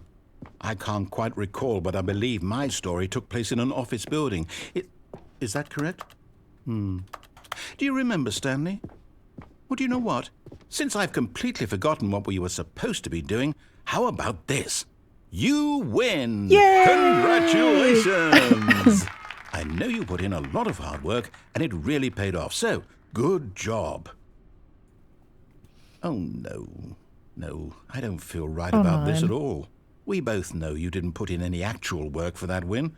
Some people win fair and square, and this was not one of those situations. Okay, I'm getting weirded out by whatever this place is. I don't care what might happen this time. I have to restart. Nein! All right, Okay. I've got a solution. This time, to make sure we don't get lost, I've employed the help of the Stanley Parable Adventure Line. Just follow the line. How simple is that? Okay, dann folgen wir mal der Linie. Okay. Okay, ganz anderer Weg. You see? The line knows where the story is. It's over in this direction. Onward, Stanley, to destiny. Though, here's a thought. Wouldn't wherever we end up be our destination, even if there's no story there? Or to put it another way, is the story of no destination still a story? Simply by the act of moving forward, are we implying a journey such that a destination is inevitably conjured into being via the very manifestation of the nature of life itself? Whoa. Hang on. That got a bit weird back there. Well, I'd like to apologize. Not sure where I was going with all that. You know what? I think what we need right now is a bit of music to lighten the mood. Klar. Okay, laut.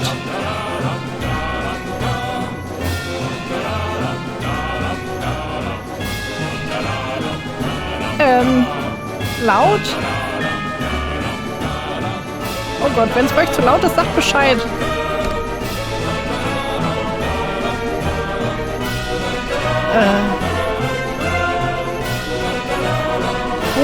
Wo kommen wir hier hin?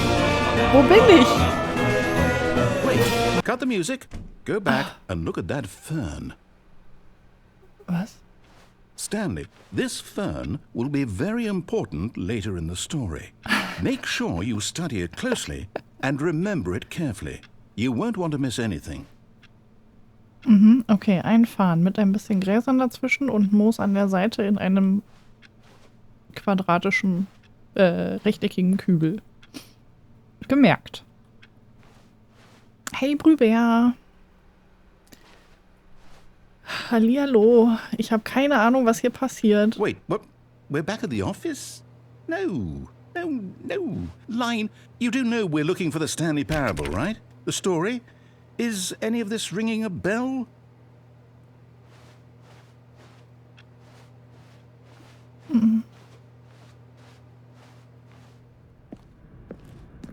Wohl. Jetzt bin ich ja schon wieder hier.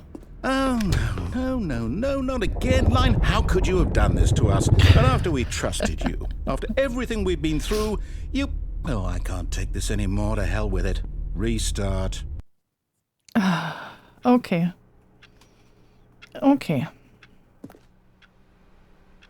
Nein? Nothing to say? You know what, Stanley? I say forget the adventure line. What's it ever done for us? We're intelligent people, right? Why can't we make up our own story? Something exciting, daring, mysterious. Ja, ich auch, Anja. Ooh, this all sounds perfectly doable. Why don't we simply start wandering in, well, I don't know. How about this direction? Hier lang. Okay.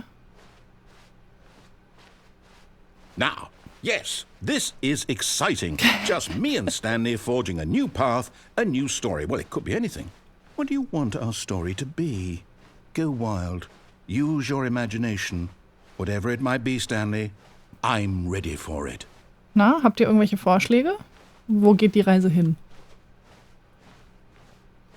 Oh, no, not you again.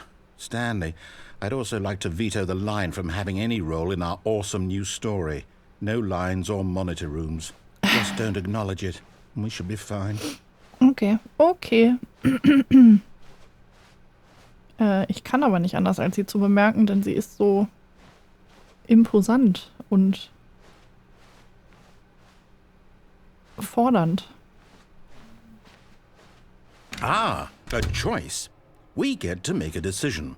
From here, the story is in our control. How important we mustn't squander the opportunity. Ja, ein bisschen In schon, fact, I Space. believe I need a minute to think here. Just walk in circles for a minute. Okay. Seriously? So I know that each door has to lead somewhere, which means that somewhere at the place where we're trying to In die andere go, Richtung. there must be a reverse door that leads here. And that in turn means that our destination corresponds with the counter-inverted reverse door's origin. So starting from the right, let us ask, will taking the right door lead us to where we're going?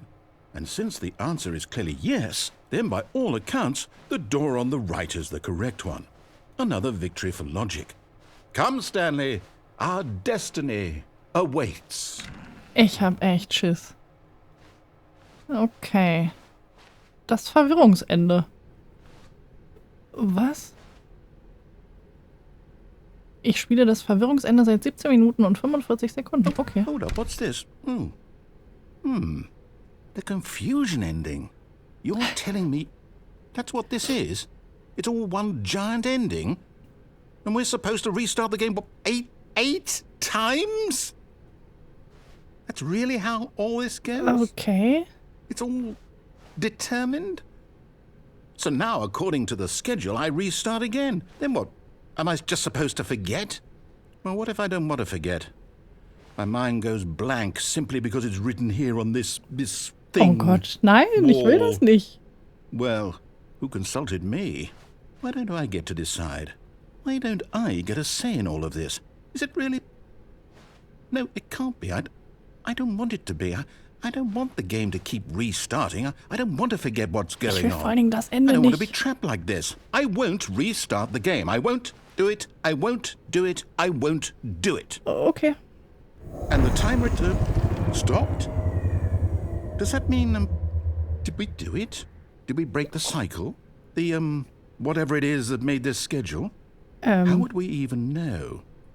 Will someone come for us? Will something happen? So, okay. I guess now we just wait. You know, I Okay. suppose in some way Kann that ich this mich is a setzen? kind of story. Wouldn't you agree? I'm not quite sure if we're in the destination or the journey, though they're always saying that life is about the journey and not the destination. So I hope that's where we are right now. We'll find out, won't we? Eventually. Well, in the meantime, if you... What?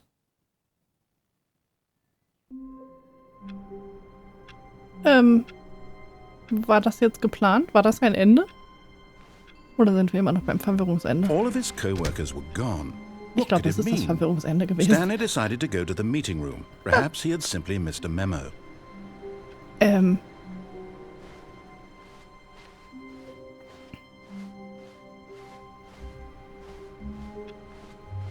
Es ist hart verwirrend, dieses Spiel. When Stanley came to a set of 2 open doors, he entered the door on his left. Okay, gehen wir einfach mal durch die linke Tür.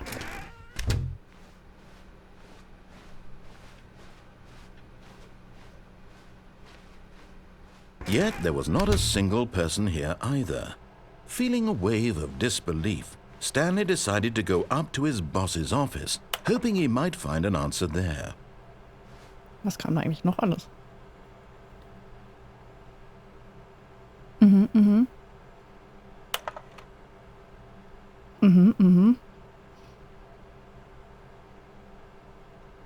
Ja, interessant, interessant. Everyone is unique. You, most of all. Sure. Number of slides on this slide. Was? Charts, Charts and Slides, Slides. Das ist interessant. Rate at which charts on the same slide depict on the same information. Was? Was? Was? Please no more charts, please, I'm begging. On your boss appreciation minute worksheet, circle the top 20 things you love most about your boss. Fill out in triplicate and was? More inclined towards conflict unless the kind of person who inflicts. Why did we hire you? Was? Oh, okay. Es ist wirklich verwirrend. Es ist sehr verwirrend. Das Spiel hat es geschafft. Ich bin wirklich verwirrt. Okay, da fängt es wieder von vorne an. Also. Coming to a staircase, Stanley walked upstairs to his boss's office. Okay. Ich könnte mich jetzt ja auch einfach im Badezimmer einschließen, oder? Da waren wir schon drin. Wir gehen jetzt mal hier lang.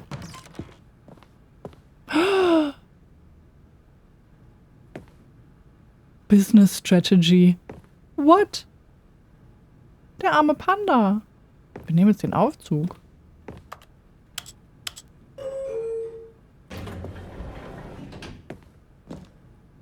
Und wir fahren nach oben, hoffe ich.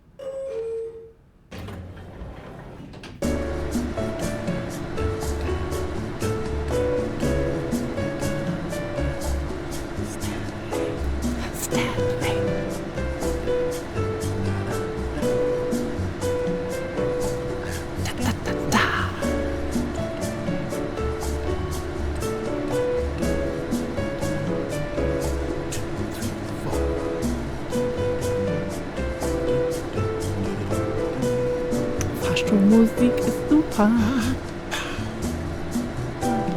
Chaka, chaka, chaka, chaka.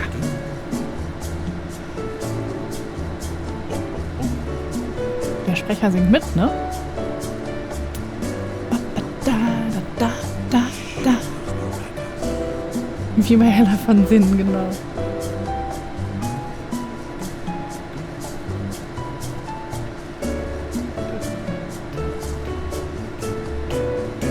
Fahren wir jetzt für immer im Fahrstuhl?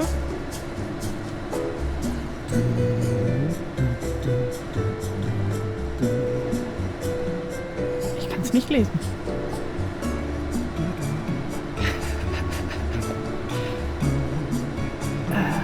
Ja, das größte Gebäude der Welt. Vor allem, wir waren schon oben, ne?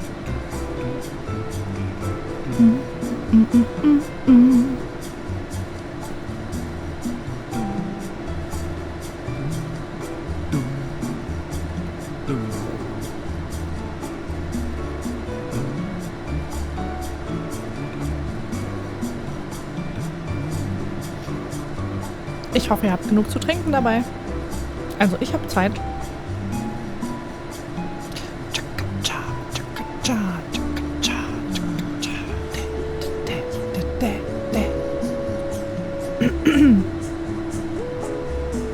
Und der braucht halt seine Zeit, genau.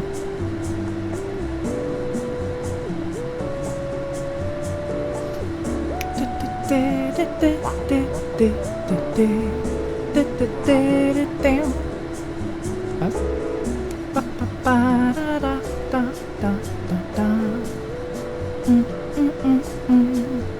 Prost, Space. Ich trinke direkt mal noch was.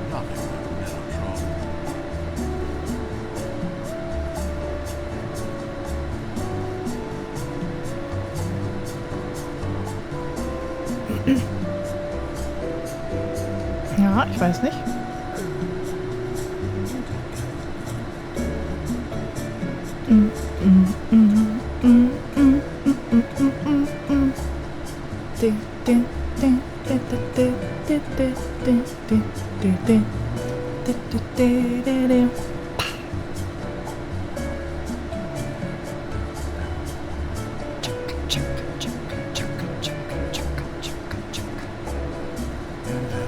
Ich könnte noch mal einen Knopf drücken, ne? Oh. Okay. Jetzt sind wir immer noch hier. Und was ist, wenn ich nach unten fahre?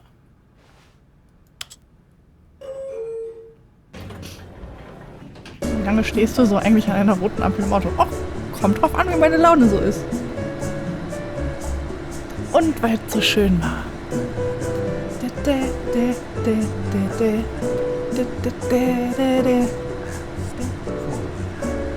Stanley. Wunderbar. Ich brauche Maracas. Ich habe sogar welche. Keine Ahnung, wie laut das ist.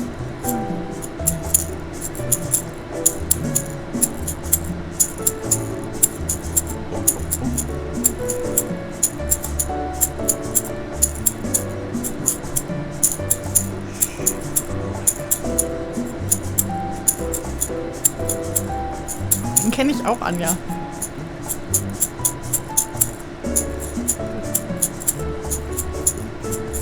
Ich finde es wunderbar.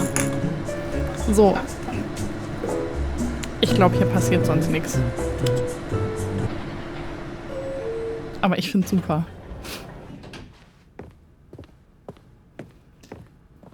So. Ja gut. Ich gehe noch mal ins Bad. Einfach, weil ich es kann. So. Hier steht was anderes. Because the boss knows that that what the boss says goes. If the bosses suffered losses, then that's what the boss chose. Steht hier jedes Mal was anderes? Kann ich durchs Fenster? Ich will aufs Klo. Kann ich das Klopapier abrollen? Oh, ich kann hier nichts machen.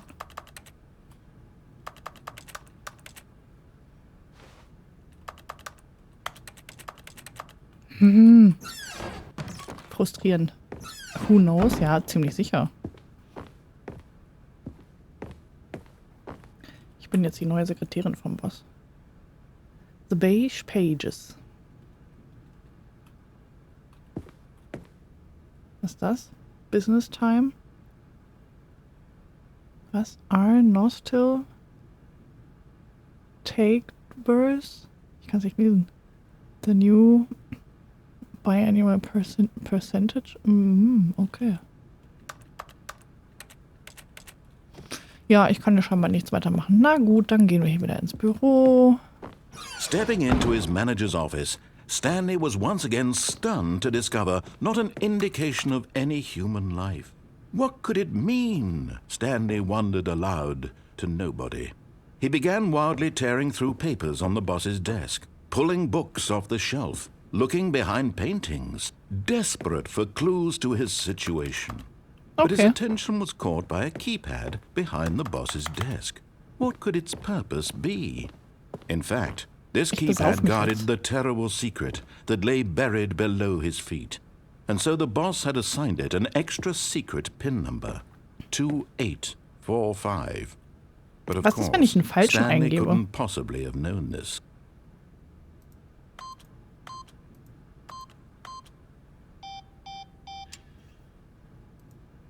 Stanley just sat around twiddling his thumbs. Trying to input anything on the device was useless, since he could never possibly know that the combination was 2845. Danke. Yet incredibly, by simply pushing random buttons on the keypad, Stanley happened to input the correct code by sheer luck. Amazing. He stepped into the newly opened passageway. Kann ich nicht erst noch Klavier spielen, so ein bisschen? Oh, Mann. Ich will nicht schon wieder in diesen Raum. Hier geht's auch nicht weiter. Na gut, dann gehen wir wohl wieder in diesen Raum.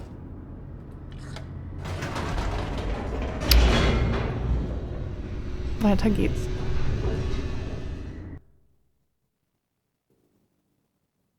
Weiter geht's.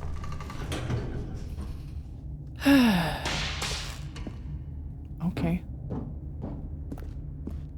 Stanley walked straight ahead through the large door that read Mind Control Facility. Nö. Einfach nein. Although this passageway had the word escape written on it, the truth was that at the end of this hall, Stanley would meet his violent death. Das wollen wir doch mal sehen. Das wollen wir doch mal sehen. The door behind him was not shut. Stanley still had every opportunity to turn around and get back on track. Der Flur ist endlos, oder? At this point, Stanley was making a conscious, concerted effort to walk forward and willingly confront his death. Ähm. Ähm. Ähm. Ähm. Okay, Huhuhu. Okay, ich glaube, wir sind wirklich gestorben. Oh, doch nicht. Okay. As the machine whirred into motion and Stanley was inched closer and closer to his demise, he reflected that his life had been of no consequence whatsoever. Stanley can't see the bigger picture. He doesn't know the real story, trapped forever in his narrow vision of what this world is. Kann ich hier doch Perhaps noch his wieder death raus, was of no vielleicht? great loss, like plucking the eyeballs from a blind man. And so he resigned and willingly accepted this violent end to his brief and shallow life. Farewell, Stanley. Okay, bye. Doch nicht bye. Farewell, Stanley, cried the narrator, as Stanley was led helplessly into the enormous metal jaws. In a single visceral instant, Stanley was obliterated as the machine crushed every bone in his body, killing him instantly. Was? Was passiert hier? Dieses Spiel macht mich fertig. Ich habe jetzt fest damit gerechnet, dass wir wirklich draufgehen. Okay, dann sind wir scheinbar doch noch nicht tot. The Stanley Parable. Okay. And yet it would be just a few minutes before Stanley would restart the game, back in his office, as alive as ever. What exactly did the narrator think he was going to accomplish?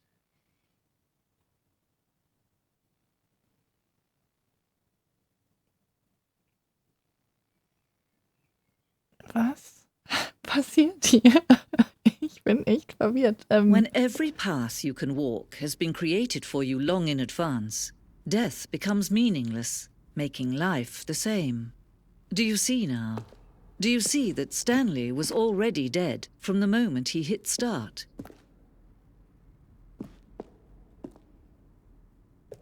Ja, ich glaube auch Fresh Dunks. Ich glaube, ich habe alles kaputt gemacht. Ach, guck mal, schön. Landschaftsgemälde. Ah, schön. Dieser Raum ist schön. Dieser Raum ist auch schön. Stanleys Computer. Cool. Oh, was ist das? Büro-Grundriss. Dieser Plan zeigt das Büro vom Spielanfang. Der Weg von Stanleys Büro zu den beiden Türen war der erste Teil des Spiels, der gebaut wurde. Im Laufe der Entwicklung wurden Abschnitte hinzugefügt und verändert, aber der Kerngrundriss ist fast identisch zum ersten Durchlauf. Also hier ist unser Büro. Erstes Office. Zweites Office. Und die beiden Türen. Right? Die 2 Türen. Die 2 offenen Türen waren der erste konkrete Teil des The Stanley Parable Designs. Als dieser Raum erstellt worden war, entwickelte sich der Rest des Spiels als eine Erweiterung davon, eine Erkundung des Widerspruchs, den dieser Raum darstellte. Ich muss mich mal kurz räuspern, es tut mir sehr leid. Ich weiß nicht, was heute mit meinem Hals los ist. Irgendwie will der nicht so wie ich. Oh,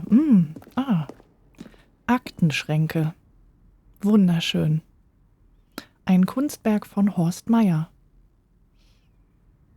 Ja, du hast recht, der Farn. Wo ist der Farn?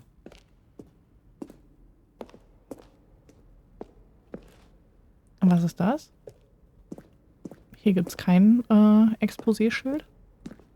Das Büro. Okay, hier kann ich nichts machen. Das sind einfach nur Beispieltüren offenbar. Knopfgeräusche. Eine Auswahl an Geräuschen, die im gesamten Spiel beim Drücken von Knöpfen verwendet werden. Jedes Geräusch ist eine Mischung aus einem Tastaturanschlag und einem künstlichen Ton.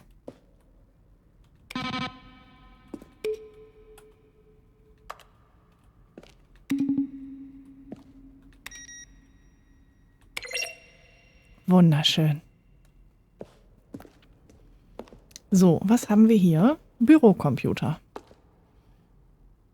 Installation.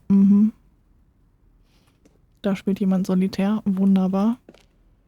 Employee Database. Und die Credits. Die wunderbaren Credits. Vielen Dank, Davy Raiden und William Pugh oder Pugh, whatever, dass ihr dieses wunderbare Spiel entwickelt habt. So. Ist das hier wirklich einfach nur ein Museum? Das Büro. Wartungsraum. Eine erste Version des Wartungsraums. Wunderschön. Aber immer noch kein Fahren. So, was war auf der anderen Seite?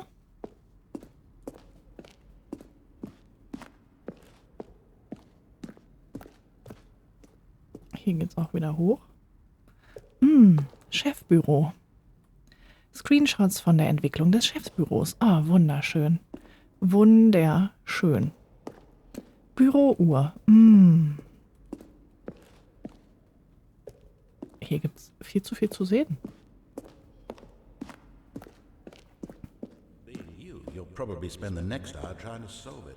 Here, I'm just going to make this easy on you. For all his button pushing, does that sound plausible to you? Was? Die Lounge. Untergrund. Eine erste Version des Untergrundteils des Spiels. Wunderschön. Where were all of his co-workers?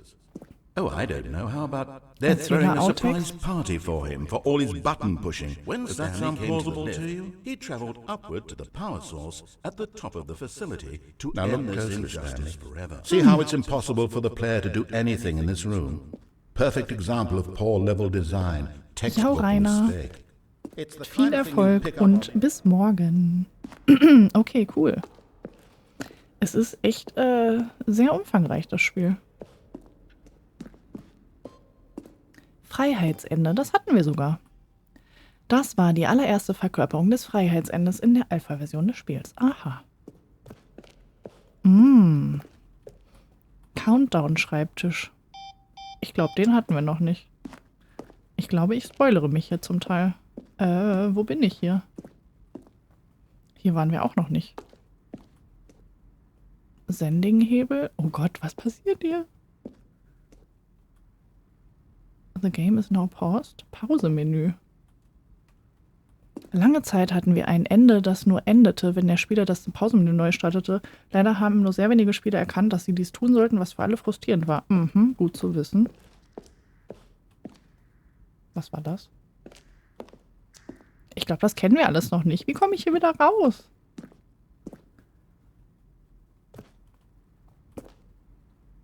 Okay.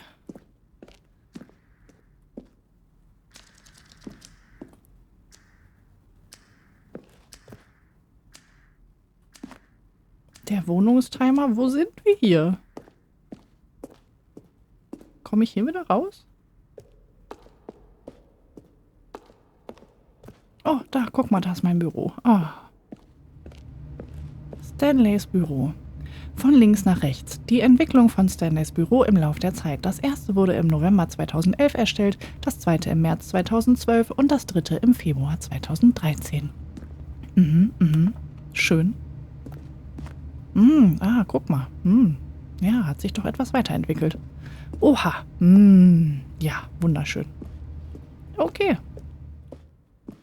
Ich gehe mal wieder runter. Oh, was haben wir hier?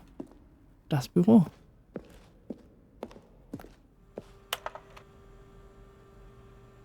Okay. Erzähler-E-Mails. Oh, Geldregen. Schön. Schlachtfeld. Oh Gott. Kann ich hier wieder raus? Vielleicht? Ich glaube nicht, oder? Vielleicht dann jetzt wirklich mal ins Pausemenü? Who knows? Ich möchte gern von vorne anfangen. Geht das?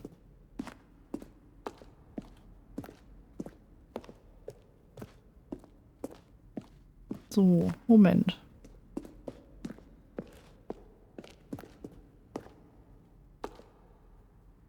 Da waren wir schon. Hier waren wir auch schon. Spieldesignmodell. Ah, das ist doch das Ding, in dem wir waren. Überwachungsraumaufzug. Ah, hier. Das sieht gut aus. Oh, look at these two. How they wish to destroy one another. How they wish to control one another. How they both wish to be free.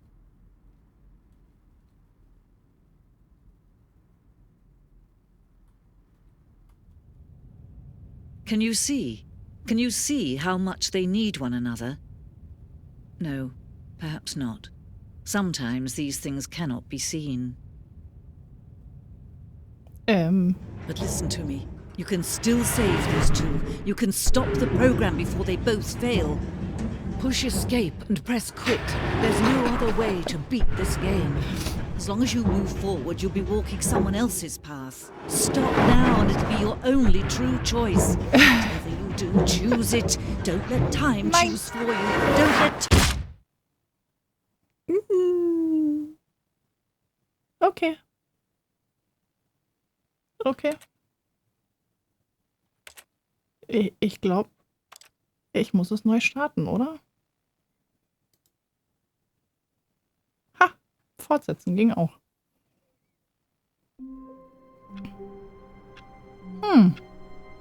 That's interesting.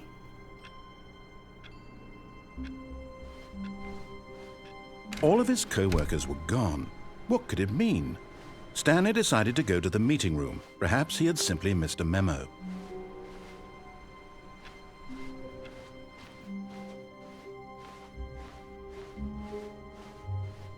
When Stanley came to a set of 2 open doors, he entered the door on his left. Waren wir schon rechts lang? Rechts lang sind wir auch schon gegangen, ne?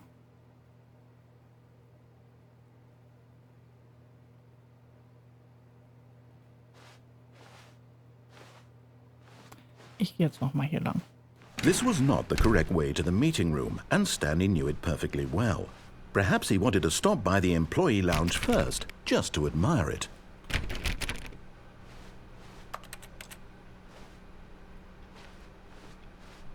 Kann ich nicht einfach hier so eine Scheibe einschmeißen? Ja, Wow. ja, oh ja, Yes, wow, wunderschöner this Raum. room. What a beautiful room. What a gorgeous, gorgeous room. But eager to get back to business, Stanley took the first open door on his left. Was ist, wenn ich die jetzt nicht nehme? Hier sind wir schon einmal durch. Ich gehe jetzt einfach mal geradeaus. Stanley was so bad at following directions, it's incredible he wasn't fired years ago. Okay, was haben wir hier? Warum bin ich so klein? Was, okay. Do not jump from the cargo lift while it is in motion. Okay, es gibt Strafen. Jumping off kostet natürlich mehr. Okay, wow. Haben wir keine Karte? Können wir irgendwo eine Karte sammeln? Scheinbar, ja.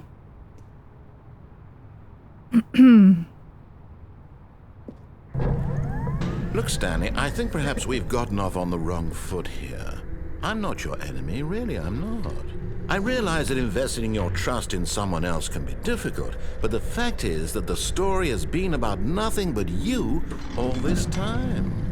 There's someone you've been neglecting, Stanley. Someone you've forgotten about. Please, stop trying to make every decision by yourself. Now, I'm not asking for me, I'm asking for her. Was? This is it, Stanley. Your chance to redeem yourself. To put your work aside. To let her back into your life. She's been waiting. Wer? Unsere Frau? Kann ich mit dem Stapler fahren? Auch nicht.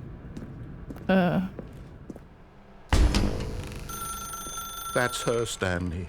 You need to be the one to do this. To reach out to her. Okay, was? If you can truly place your faith in another, then pick up the phone. Ja, will ich doch.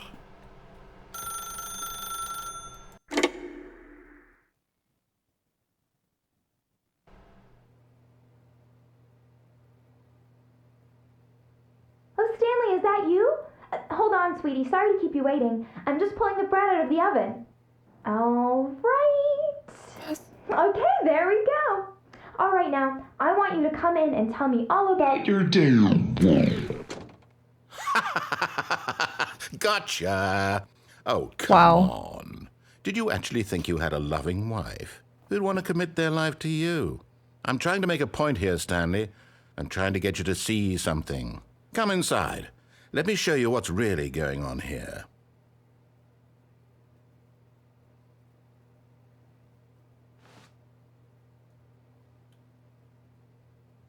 Wow. Sorry, but you're in my story now. Okay. Ist irgendwie jetzt gerade nicht mehr so nett. This is a very sad story about the death of a man named Stanley. Guten Morgen, Mitarbeiter 427. Drücke H auf deiner Tastatur. Stanley is quite a boring fellow. He has a job that demands nothing of him. Hey, and John, every John. button that he pushes is a reminder of the inconsequential nature of his existence. Bitte drücke M. Look at him there, pushing buttons, doing exactly what he's told to do. Now he's pushing a button. Now he's eating lunch. Now he's going home. Now he's coming back to work. One might even feel sorry for him, except that he's chosen this life. Drücke T. Was ist, wenn ich jetzt nicht T drücke? Ich drücke jetzt Z. Nö, ich will aber nicht drücken. Du bist fies zu mir, also bin ich fies zu dir. Also so haben wir nicht gewettet jetzt, ne? Hallo? Na gut, dann drücke ich halt T. But in his mind, he can go on fantastic adventures. From behind his desk, Stanley dreamed of wild expeditions into the unknown, fantastic discoveries of new lands. It was wonderful. And each day that he returned to work was a reminder that none of it would ever happen to him. Fernzusehen? And so he began to fantasize about his own job. First, he imagined that one day while at work, he stepped up from his desk to realize that all of his co-workers, his boss, everyone in the building had suddenly vanished off the face of the earth. The thought excited him terribly.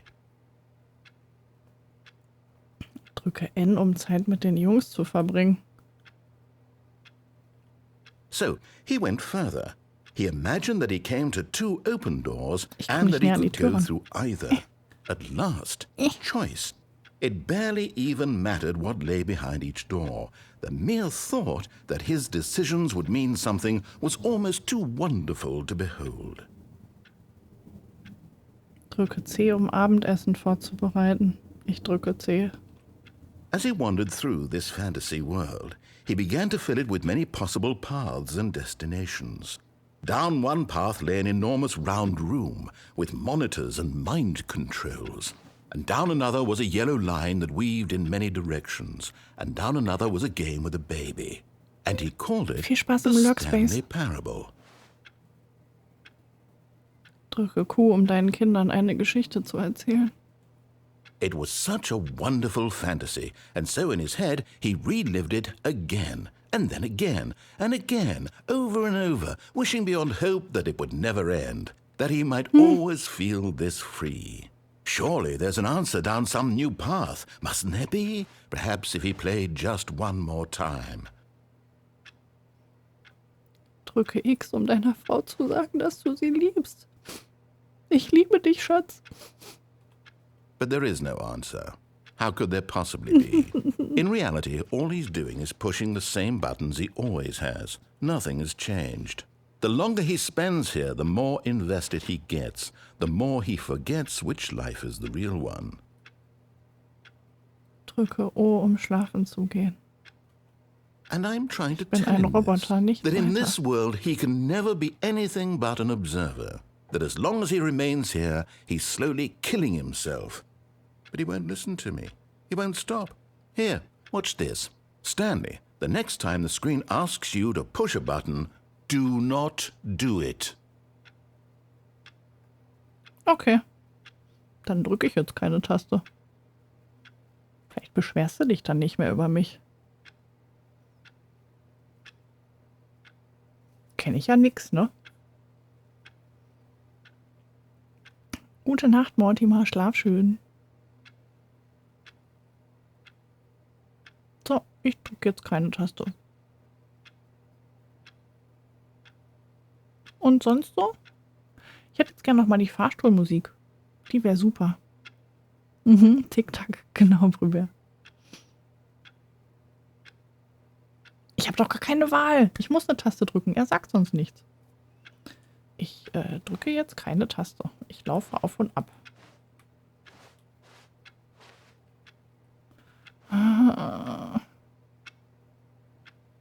Er will einfach Recht behalten. Er will mich zermürben. Ich weiß es ganz genau. Okay, wir drücken H, um morgens zur Arbeit zu erscheinen. You see? Can he just not hear me? How can I tell him in a way that he'll understand that every second he remains here, he's electing to kill himself? How can I get him to see what I see? How can I make him look at himself? Drücke X, um nicht zu hinterfragen. Oh, wie gemein. Ich muss X drücken. I suppose I can't, not in the way I want him to. But I don't make the rules. I simply play to my intended purpose, the same as Stanley. We're not so different, I suppose. Hätte ich I'll tun try können. once more to Stimmt. convey all this to him. I'm compelled to. I must. Perhaps, well, maybe this time he'll see. Maybe this time. And I tried again, and Stanley pushed a button. And I tried again, and Stanley pushed a button. And I tried.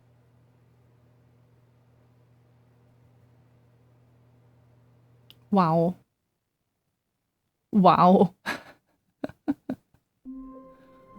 Okay, wow. Katerchen, was machst du da? Was machst du da? Ich befürchte, ich werde gleich noch mal kurz AFK müssen. Nur ganz, ganz kurz.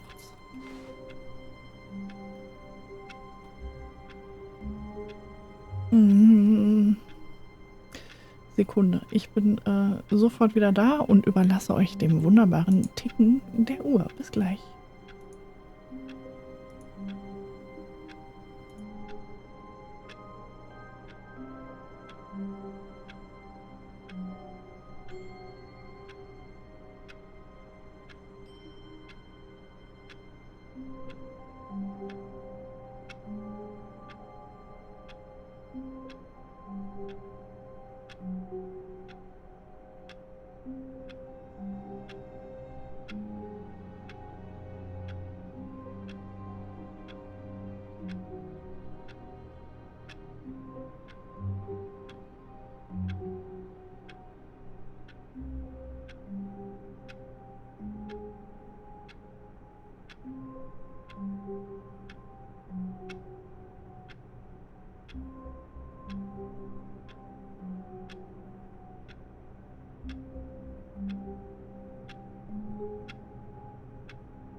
So, wieder da. So, was habe ich verpasst? Miezekotze, ja, ja, ja. Gerade Nachrichten geschaut, jetzt koche ich vor Wut. Kann ein Vater seinen Sohn bei 30 Grad im Auto vergessen? Oh Mann, krass. Danke, Nightjack. Vielen, vielen Dank. So, jetzt setzen wir uns bequem hin und machen natürlich nicht alles, was der Sprecher sagt. All of his co-workers were gone. What could it mean? Stanley decided to go to the meeting room. Perhaps he had simply missed a memo.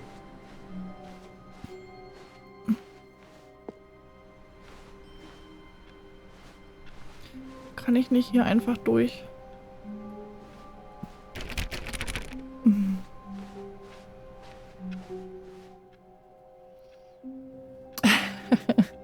Danke, Anja.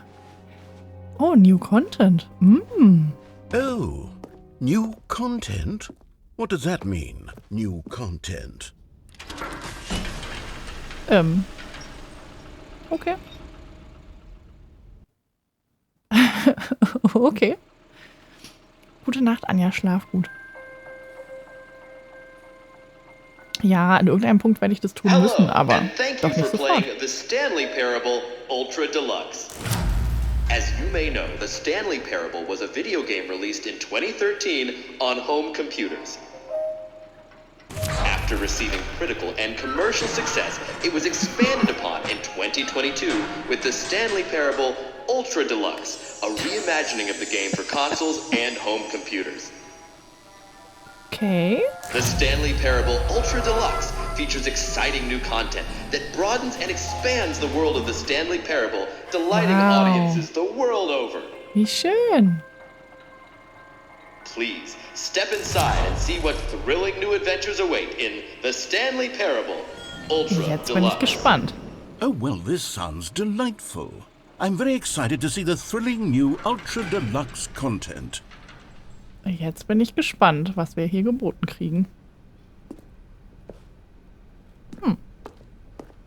Okay, so far it's an elevator. Nothing special yet, but I'm sure it's just the beginning of a mesmerizing adventure. Ja, hier ist kein Knopf, den ich drücken kann. Is it broken? What's going on here? Should we be moving somewhere or oh, there we go. All right, finally, at long last, it's on to the new content. I've never been more ready. Let's do it.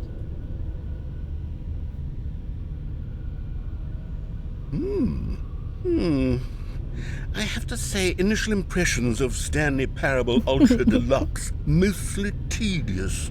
It's as if oh, okay. Let's see the content. Oh. Give me the content, Stanley. The Jump Circle. All right. All right, let's see. It's the jump circle. Verbleibende Sprünge 36.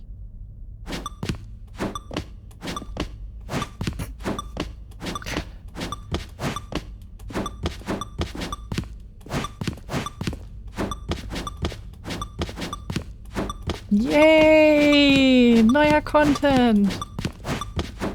Gute Nacht, John. Oh mein Gott, das ist amazing! Und jetzt kann ich nicht mehr springen? Ich kann nicht mehr springen. Okay, wow. Is that it? Surely that's not all the new content. There has to be something else, right?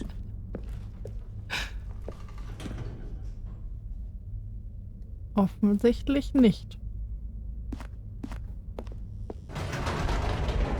Jetzt bin ich gespannt. Another elevator. Stanley, I have to say, initial impressions of this game are not positive. It's just elevators and jumping. Is this what passes for exciting new content? If this is new content, then I could just read you the whole dictionary. There's 20 hours of new content right there. Hell, I could count to 30 trillion. You could put that on the box. The Stanley Parable Ultra Deluxe, now with over 1,000 hours of new content. And oh wait, there's more. Very good. Yes. I knew there had to be something else. Let's see it. I'm ready for whatever it is. Jetzt bin ich gespannt. Thank you for enjoying That's the new it? content. Oh, you've got to be kidding me. You see, Stanley? This is what happens when greedy video game developers with no respect for their fan base rush a cheap expansion to market for no reason other than to make an easy dollar. And don't get me started on the level of craftsmanship that's gone into it. In fact, I'm looking right now at the game's achievements, and it's hard to believe one of them actually says, "Test achievement, please ignore." What quality assurance department signed off on this? I'm infuriated and I'm offended, and I intend to find these people on Twitter and hold them personally accountable. It's my fault, Stanley. I built up too much anticipation around the new content, I'm afraid. It could never have lived up to such expectations. If you're still with me, why don't we just reset the game, and we'll try to get back to what the Stanley Parable is really about. No frills, no gimmicks. Just you and me having a great time together like always. Yay. What do you say, friend? Yay. Da bin ich doch dabei. Hä? Okay. Das sieht anders aus.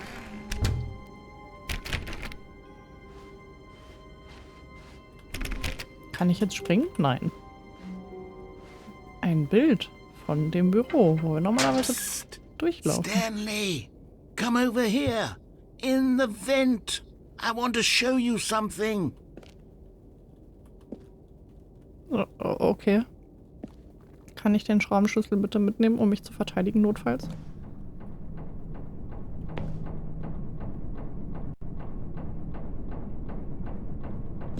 Was? Coffee Nut?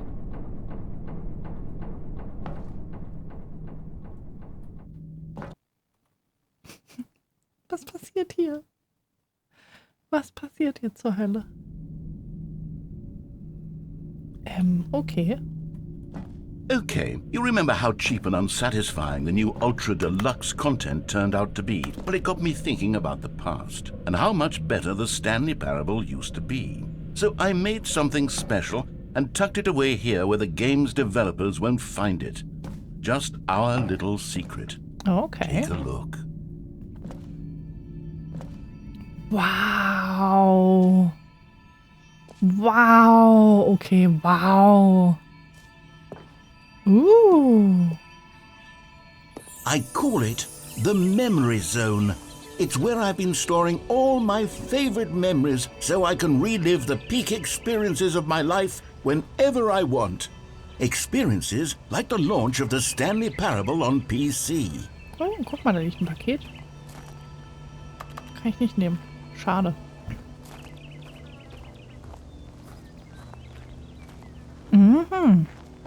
Schick. The Memory Zone. Ooh. You see, Stanley, doesn't the Memory Zone remind you of how wonderful Stanley Parable was before it was sullied with a cheap re-release? Remember back in October of 2013, when the game originally launched? Back then, video games had integrity. Back then, it all meant something. Oh, the waste. Was ist das? Ah, okay, das ist die Hardbox. Scheinbar. Okay. Audience Award. Okay, wow. Ich bin echt beeindruckt. 20:13 Uhr. Die Uhr geht nicht richtig.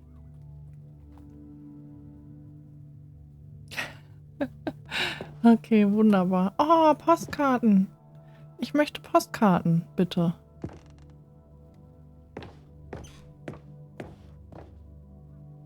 Was steht da? The British Academy of Film and Television Arts. To, was? Was steht da drunter? Bruce Straley? Stanley Parable. Ach, für The Last of Us. Okay, schön. Good Times. Wunderbar. The Original Remake. Was steht hier? Okay, 6 Comments on a Great Corporate Culture, John Coleman, Harvard Business Review. Okay, das ist schön. Dieser Raum ist schön. Dieser Raum ist auch schön. Ah. Oh, dieser Raum ist schön. Dieser Raum ist auch schön. Go outside. Unachievable. Okay.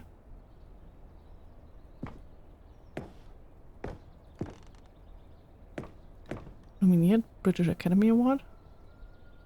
Game Innovation, Debut Game und Story. New Video Game Releasing Today. Klar, das war auf der Titelseite von der New York Times. Bestimmt. Los Angeles Times auch. Deals Tough Choices. Mhm. Ach ja, herrlich. Kann ich mich hier hinsetzen? Natürlich nicht. Je suis dans la mémorisation, seul sur l'abri de l'eau. In loving memory, little Stanley. Oh, ein Hamster. Oh. C'est là, dans la mémorisation, où je me remémore les jours Das ist so où witzig. je t'ai rencontré, mon amour. Mais ici, And over here is where I keep reviews of the Stanley Parable. Like this stunning triumph of games journalism, 10 out of 10 from Destructoid.com. James Stephanie Sterling writes, and I quote, "Where so many games that aspire to be more than games end up less than any form of art, Stanley Parable strives and then succeeds to be every game ever created." Did you hear that, Stanley? Every game ever created. That's how grand and all-encompassing the original Stanley Parable was. It was literally every game ever created. It was Skyrim, it was Persona 3, it was all of them, and now it's nothing. It's no games at all. It isn't even the Stanley Parable anymore. It's just a husk now. A lifeless husk with an hour of new elevator content. Okay.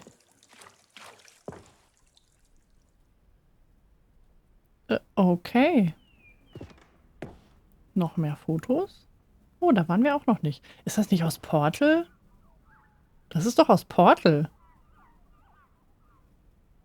Okay. Was haben wir hier noch? Stanley. Okay. Oh. Person of the Year. Ich glaube, das sind wir. Stanley. Die Dame, die uns gefunden hat. Okay. Was ist das? Das sieht alt aus.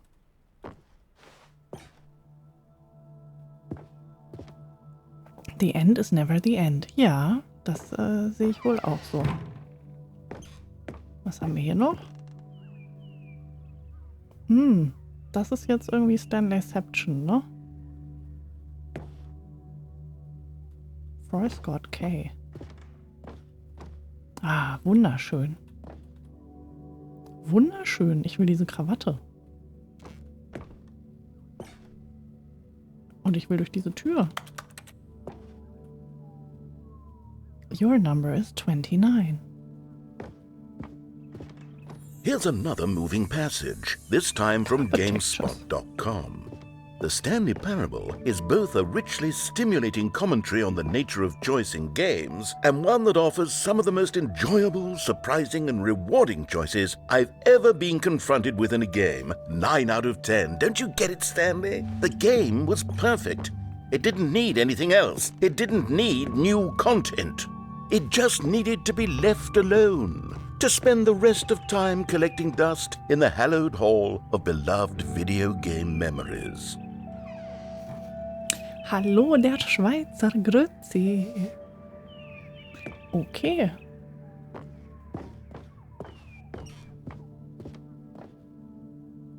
Okay. These were simpler times, Stanley. what I wouldn't give to go back, to have it all over The again. Serious Room. Ich will da rein. Kann ich nicht da rein? Ich will lieber hier in den Serious Room gehen. Schluss mit dem Nonsens. Ich will jetzt mal in den ernsten Raum. Okay, ich kann da scheinbar nicht durch. Das ist schade.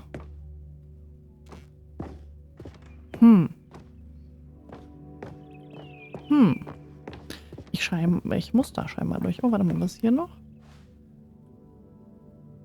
Snake Oil Salesman Rotation? Ich kann es nicht lesen. Schlangenölverkäufer ist auch übrigens sehr geil. Die Treppe im Raum davor. Ja, ich weiß, aber ich würde eigentlich lieber hier durch.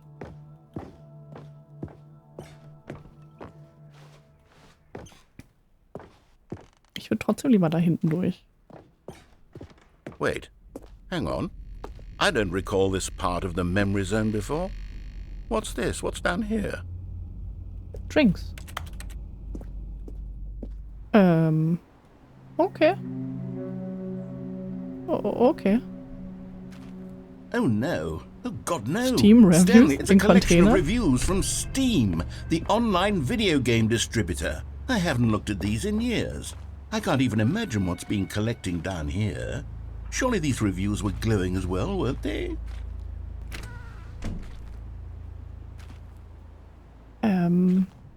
Oh je.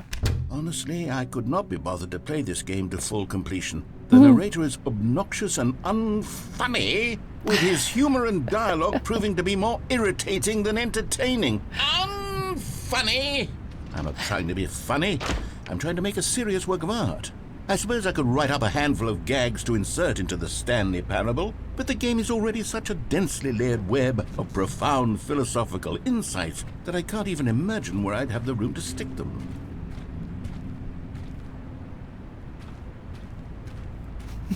Unfunny. Ah, herrlich. Herrlich, herrlich. Ah, das sind wahrscheinlich die grünen Container sind gute und die roten sind schlechte, vermutlich, ne? Was haben wir hier? Not recommended.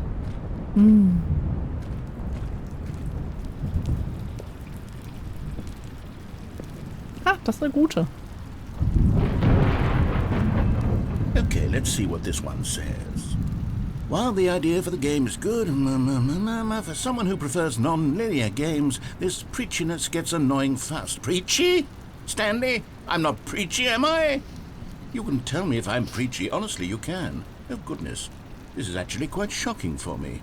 Well, to be honest, I had always thought of the game's dialogue as being rather terse to begin with. You can't know how much fluff I cut from the game to get it to feel as light and airy as it...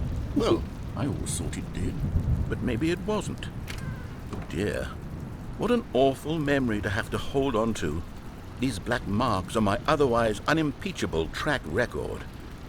I feel like a failure. Like I let these people down. Perhaps the Stanley Parable isn't quite as sterling as I always remembered. Ah, so schön. So. Konnte ich da irgendwo durch? Nee, ich muss hier lang. Muss ich hier lang? What's this one got to say? You constantly have to stop doing anything so the narrator can catch up with his long-winded explanations of what's happening. I wish there was a skip button. A skip button? Well, yes. Yes, I think we can do that. If I'm truly too preachy, then maybe letting you skip ahead for just a moment, surely it couldn't hurt.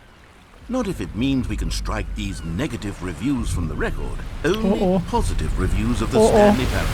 That's my motto today, and it's always been my motto. I'd do anything for the customer, Stanley. Yes, a skip button we shall have.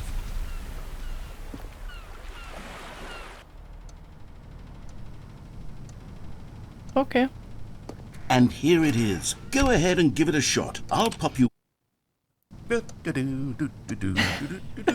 Oh, you're back, you see. You were only frozen in time for a few minutes, but it was plenty of time for me to deliver a long, rambling monologue full of unnecessary verbal flourishes and lengthy ruminations on the nature of choice in video games. Well there, Sport. You really did catch me rambling on a bit, didn't you? But that's the power of the button. The minute I start to go off on a thoughtless display of self-absorption... Okay, welcome back, Stanley. Now, I should say that the amount of time the button has been skipping through is becoming longer and longer. That last one was, well, I want to say maybe 30, 45 minutes? It's not unendurable by any means, but it's, well, there's really only so much I can ramble on to myself about. I know, it's shocking, isn't it? But at any rate, I do suggest that we not press the button again. Stanley, please don't push the button again. It's been 12 hours. You've just been frozen there. I don't know why the skips are getting longer, but they're really, truly getting longer. And my God, there's no way out of the room. Stanley, the door is gone. It's completely gone. Oh, ja. I've looked at it from every angle. I've checked every one of those walls 1,000 times. And there's no door. Ja, ich drück nochmal den Knopf, ja? There's no door. Oh, Stanley, you're back. You're back. Oh, my goodness. I have someone to talk to again. Stanley, I think it's been a week. Or 2 weeks. I've been sitting here all that time. Just sitting here. Not a single person to speak with. And you'd think that that's just how it's always been, right? Me talking and you saying nothing. Would you think that it's exactly the same as always? Doesn't that feel like what we've already been doing? Me just talking? Ja. But it isn't, Stanley. It isn't the same at all. It isn't even close. Because I know you can't hear me once you push that button. That's what I'm realizing now, Stanley. I'm realizing that I needed to know that someone was listening. I needed there to be a vessel through which my words were moving. It was the vessel I needed, Stanley. Not the outcomes, not the story. None of that matters anymore. I'll give it all up. I'll give up every branching path. I'll burn my story to the ground. One single thing I need, and God, I can see now that I need it more than anything. Meine Güte, der Typ hört sich echt gerne selber reden, oder? Oh, hello. It's you. You're here again. Welcome. I have had time to think about you and about us and about everything we've been through. I've had so much time. I stopped keeping track after a year. Have you ever sat down in one place and not moved for one entire year? Let me describe it for you. To begin with, there is only regret. There is only the turning wheel of missed opportunities. I felt nothing at all but regret for the longest time, Stanley. Days, months. I lost it all in a blur of the deepest longing to undo the past. And when that feeling had begun to subside, what took its place is what I can only describe as the collapse of every moment I have ever experienced my entire life. All of them collapsed down into a single instant. In that instant, I could see myself clearly, calmly, with a collected heart. It was an impossibly rich wellspring of both delight and disgust simultaneously. I was consumed by it. I could do nothing but wallow in it for what felt like an eternity, for what I now know was far less. You see, it was a revelation for me. It was unlike anything I had ever known. It was a space without consequence, without action or outcome. Oh. No one's ever there speaking?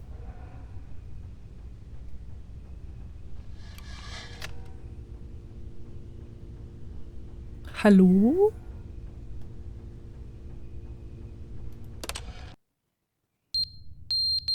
Au. Ah, das ist aber laut. Ah.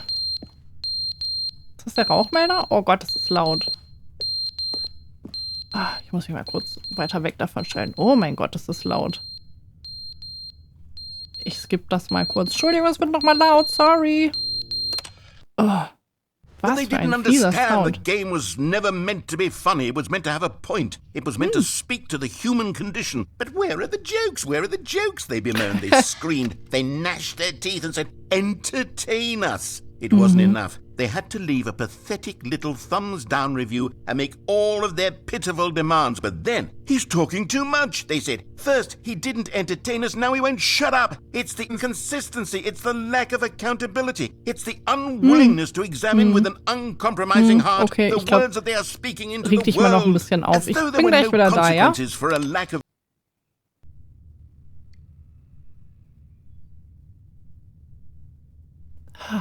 Stille.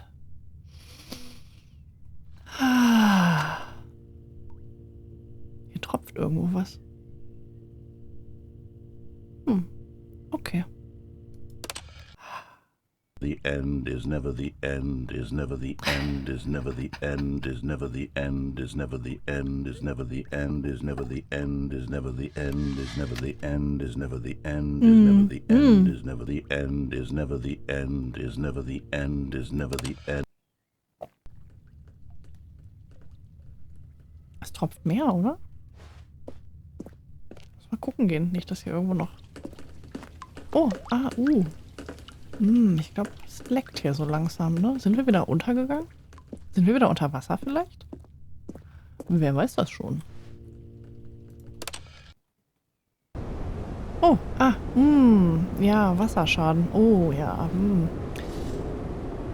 Ich höre sehr viel Geräusche um uns rum. Und Wind. Ja, gut, Oh. Sonnenschein. Wunderschön. Schön. Schön. Oh, fahren. Guck es dir an. Haben wir die Apokalypse hier drin überlebt? Sieht fast so aus, wa? Ist ein Baum drauf gewachsen. Cool. Das ist ja nicht schlecht. Oh, und die nächste Apokalypse. Ja, das ist natürlich... Das ist natürlich blöd.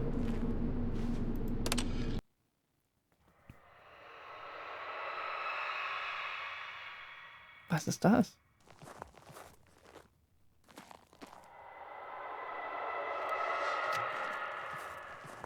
Okay. Okay. Oh. Können wir jetzt hier raus? Oh.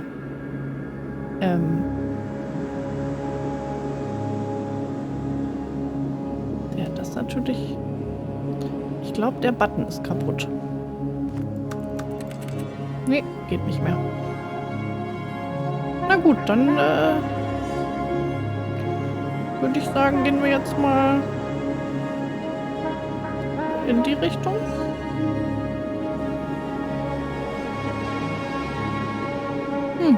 Na gut. Gucken wir mal, wo wir rauskommen. Kann ich rennen? Nein, ich kann nicht rennen. Kann ich springen? Immer noch nicht.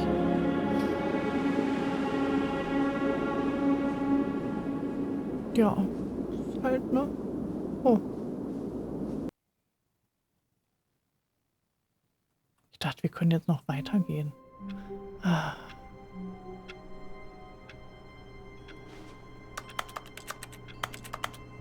Das ist natürlich blöd. Gut, also fangen wir wieder von All of vorne his an. co-workers were gone. What could it mean? Stanley decided to go to the meeting room. Perhaps he had simply missed a memo.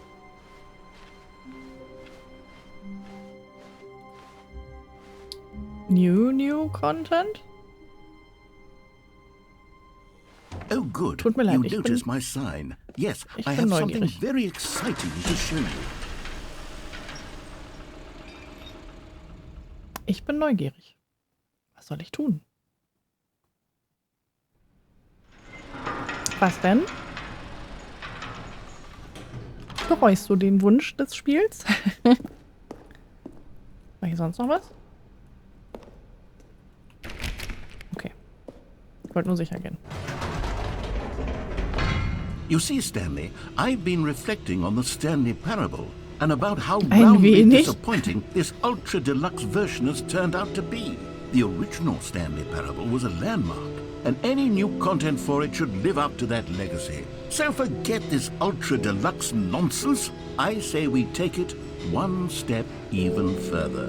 Was? Which is why I'm very proud to announce for the first time ever, the Stanley Parable 2.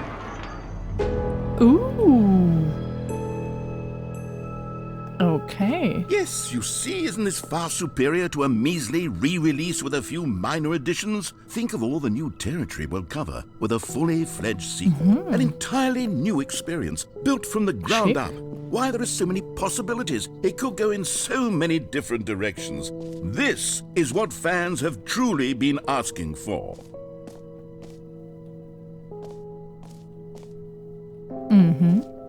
Calling it the Stanley Parable 2 is just so much catchier than Ultra Deluxe, don't you think? Ultra Deluxe? What does it even mean? But the Stanley Parable 2, now that's an artistic statement right there. It's future-oriented. It screams progress and innovation and long-term franchising potential.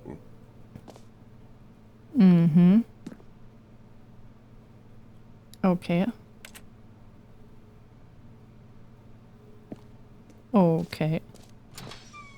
Ist ihm gerade die Now, to be Batterie clear, ausgegangen? I haven't quite nailed down what exactly the Stanley Parable 2 is going to be, but let's take a look at some of the features I've been developing for it. I figure that if I can loosely organize a handful of interesting concepts, ja, that surely vielleicht. the game will sort of naturally spring up Das around Haus, was them. Verrückte macht, It'll ja, all so ein work bisschen. itself out. Game development is much more of a fuzzy magic than anything scientific or logical, really. Okay. Scrum, Design, Pitch, Break, Pitch Design, Number 2, Chat. Okay. Leute, seid ihr alle bereit für The Stanley Parable 2?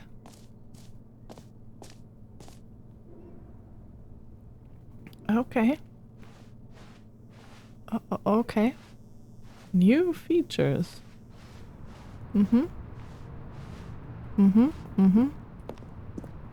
Okay. Expo Hall 2. Meine Güte, da haben sie aber ganz schön was einfallen lassen hier. Ich bin echt überrascht. Here we are. Go on, try out some of the new features. The Reassurance Bucket.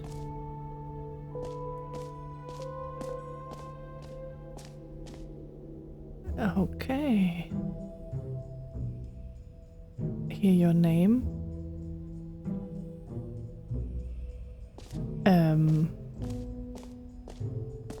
No screenshots. A whole new office. Wow. Handy sound. Red is the new orange. The baby's all grown up. Ah, schön. Ray traced. Consistent quality with just the right amount of change. Klar, sowas wünschen wir uns alles. Oh, und es gibt einen Merch-Shop. Schön.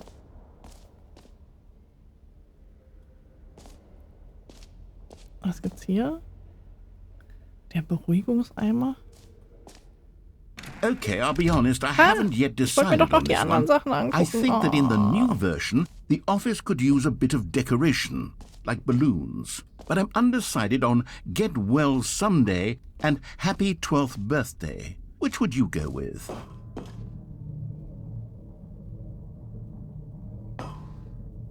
Wir nehmen Happy 12th Birthday Stepnies. You know, sometimes when you solicit another person's opinion, it makes you realize that you knew which one you actually really wanted all along. Das war so Get klar. Well Someday it is. Okay, cool.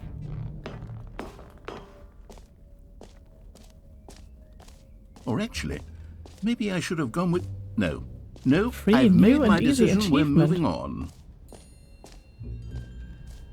Ooh, free achievement. Get yours right now. Pull the lever, receive your new achievement. No more steps. It just works. Okay. Now, Das here's mach ich. something special. You remember that broken test achievement that got left in the game on accident? Well, I'm developing a technology to simply give you the achievement. Yes. You see, you'll come to this lever, and when you pull it, the achievement will be given to you. It's as simple Okay. as that. Okay, perhaps I should have clarified. This is technology that will exist. Right now, the achievement is still fully broken. I'm not a wizard, Stanley, but I guarantee it will be fixed in the sequel to at last satisfy the hordes of ravenous fans all over the world who have been uproariously demanding this feature. Gamers, we hear you, and I promise it will happen. Gemein. Gemein. Oh. Betrug ist das. Betrug, sag ich. Betrug. Okay, dann gucken wir uns jetzt noch den Beruhigungseimer an. Kann ich hier irgendwo rein? Nein, natürlich What nicht. else? What other exhibits haven't we seen yet? Collectibles. Can you find them? Collect them all. Oh mein Gott, nein, sag mir nicht, es sind Sterne. Collectibles. Now it's a real video game. In the Stanley Parable 2, you'll run around gathering up these miniature Stanley figurines. And what's truly innovative is that there will be no reward for collecting all of them. I don't want to stifle the intrinsic joy of watching a number go up. You simply collect all of them, and then you move the hell on with your unremarkable life. Okay. Cool. Yay!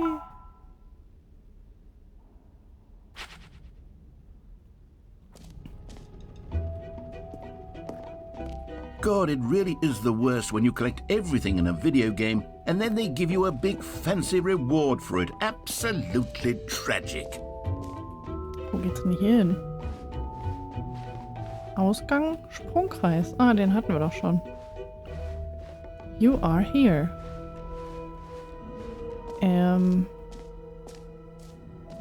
Ich will den Beruhigungseimer. Ich brauche jetzt einen Beruhigungseimer. Definitiv. Ja, die Entwickler von der Atlas bricht aus oder so. Stanley Parable was that it was confusing and paradoxical, that it engendered a chaotic sense of reckless despair in those who played it. Well, Mir wurde I ein am Eimer happy to say versprochen. that after much consideration, I've engineered a clever solution to this fundamental problem with the game. It's the Stanley Parable Reassurance Bucket. You see, Stanley, anytime you're holding the bucket, a sense of calm and ease will fill your mind and your heart. It's true. As long as you hold on to the bucket, the many disorienting contradictions of the Stanley Parable will feel perfectly normal and perhaps even comforting. You may even come to long for the gentle embrace of jarring cognitive dissonance while the bucket is in your arms. And to be honest, it's a much more convenient solution for me than actually redesigning the game to be less uncomfortable. Can you imagine what a pain in the ass Ich will den Eimer. Yes, the bucket Ich will unbedingt is den the Eimer. perfect solution. Come on, give it a try. Can you feel it? The glow of comfort, even in the face of crushing despair, must already be sweeping through your body. And in fact, can I say that I do believe the bucket lends you an air of charisma as well? Ich behalte I den think that jetzt. just holding it has made you the slightest bit more attractive as a person. The benefits Ich of the kann bucket nicht mehr. seem to go on and Ja, on. er redet schon sehr viel. All Ne? this and more await you in the Stanley Parable 2. Be careful with your wishes. Okay, cool. Wir haben einen Eimer. Does anyone give out awards for most enjoyable bucket in a video game? That really should be an award if it isn't already.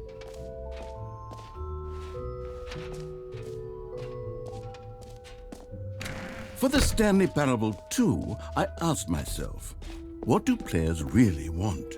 And of course, the first and most obvious answer is that they want to be individually recognized and validated as people. So with that in mind, my first addition to the game is this button which speaks the name of the person playing the game. Isn't that wonderful? Ist es? Ich probier's mal, ja? Jim. Sorry, I should have clarified. Right now, the button only says the name Jim. But of course, in the final game, this button will say your name, whatever name that is. Here, let's have you roleplay as Jim to really simulate the full experience of this feature. Just play along. I promise you'll love it. Okay, here we go. Let's take a deep breath, clear your mind, forget whoever you are, and simply become a person named Jim. I want you to imagine yourself living as Jim, sleeping and waking as Jim, falling in love and being heartbroken as Jim, seizing all of the world's possibilities as Jim, and as Jim watching your dreams crumble into dust. Do you feel it deeply? Are you really truly Jim right now? Total. If so, then please step forward and press the button.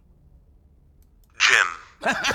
Wow, direkt komplett anderes Erlebnis. What a thrill, what a rush, that was you. The button described you. Do it again, do it again. Nein, ich will jetzt gehen. Ich will jetzt gehen. Ich muss ganz ehrlich sagen, so langsam kann ich auch nicht mehr. It hits even harder the second time. If this were the only new feature in the Stanley Parable 2, it would still be worth the money. Let's take a break from the Jim button. I'm too emotionally drained from all of this personal validation. Okay, gut. Können wir jetzt gehen, bitte? Darf ich jetzt wieder rausgehen? Ja, danke, das ist aber nett. Puh, das ist aber ein langer Run diesmal.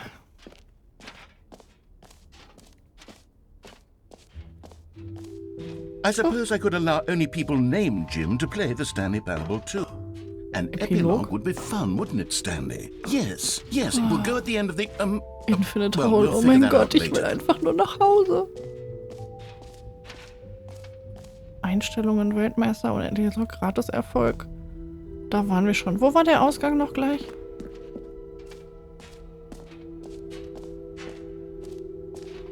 War das nicht hier? Ich glaube hier.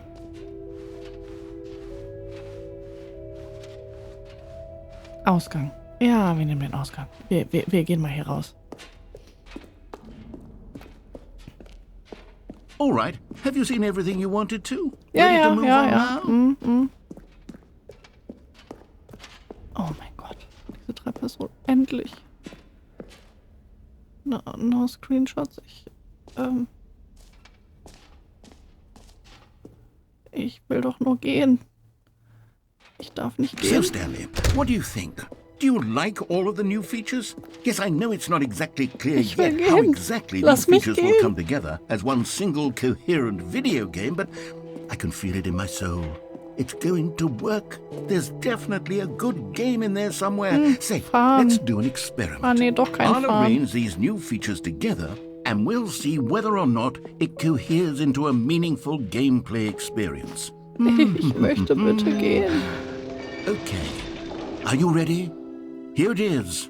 I give you the Stanley Parable 2. Wow. Well, I mean, there's potential here, right? It's sort of... Okay, never mind. Hold on. Let me do a different arrangement. Okay, yes, this is much better. I feel good about this. Here we go. Version 2. Who am I kidding, Stanley? This isn't a coherent video game at all. It's a lot of gags. And I do very much enjoy creating gags, but they don't add up to anything. I wanted more than anything to create a sequel that would capture all the magic of the first game. I wanted fans to love it. No matter how good these gags are, they won't stand on their own. They would need the structure and the gameplay of the original. Wait, maybe that's it. I can take the original Stanley Parable and simply, well, insert a few of my new features into it. Tastefully, of course. With respect.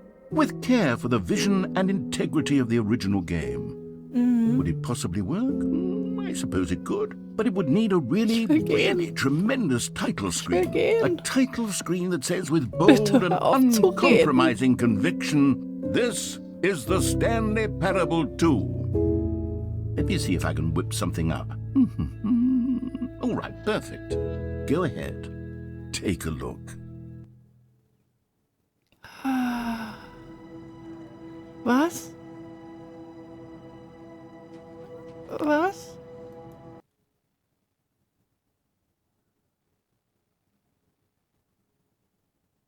Klicken This is zum the story of a Überspringen. man named Stanley.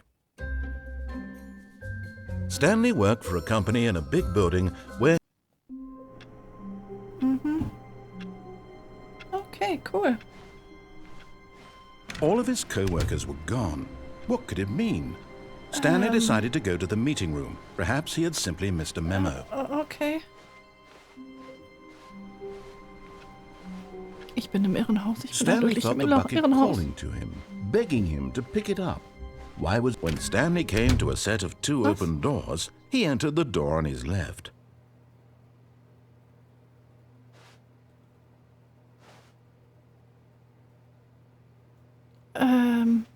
Ich bin total mürbe jetzt. Der Typ hat mich echt mürbe geredet.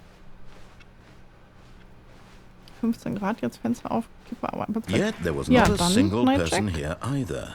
Feeling a wave of disbelief, Stanley decided to go up to his boss's office, hoping he might find Ich an gehe in den answer there. Besenschrank. Ich will in den Besenschrank. Oh no, not again. I won't be part of this. I'm not going to encourage you. Nein, I'm not going to lass say mich. anything at Hör all. auf zu reden. I'm just going to be patient and wait for you to finish whatever it is you enjoy doing so much in this room. Please take your time. Okay, er ist ruhig.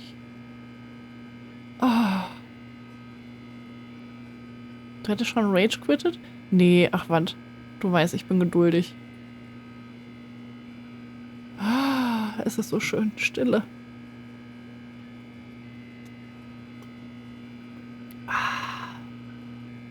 Wunderbar. Ja, sollen wir gleich noch was anderes spielen?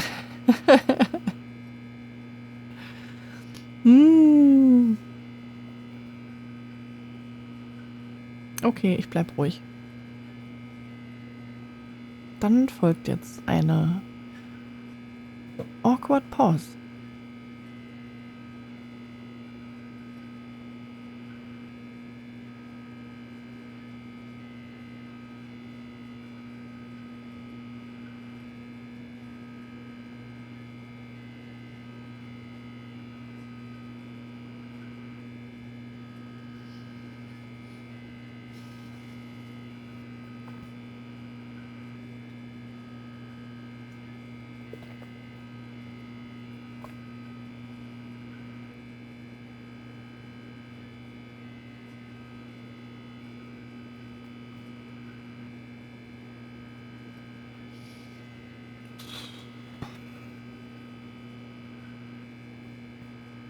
Ja.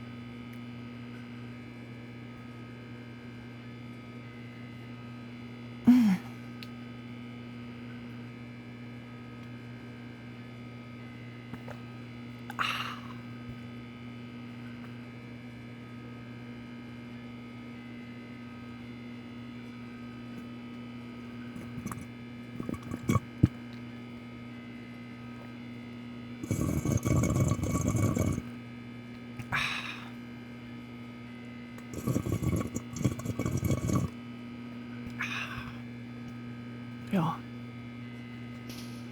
Und sonst so?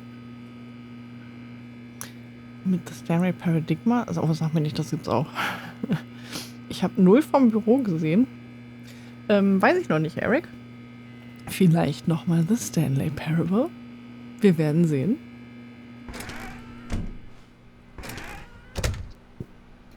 Klappt scheinbar nicht mehr. Also Bo kennt das Spiel schon. Dann braucht ich das ja gar nicht weiterspielen. Coming to a staircase, Stanley walked upstairs to his boss's office.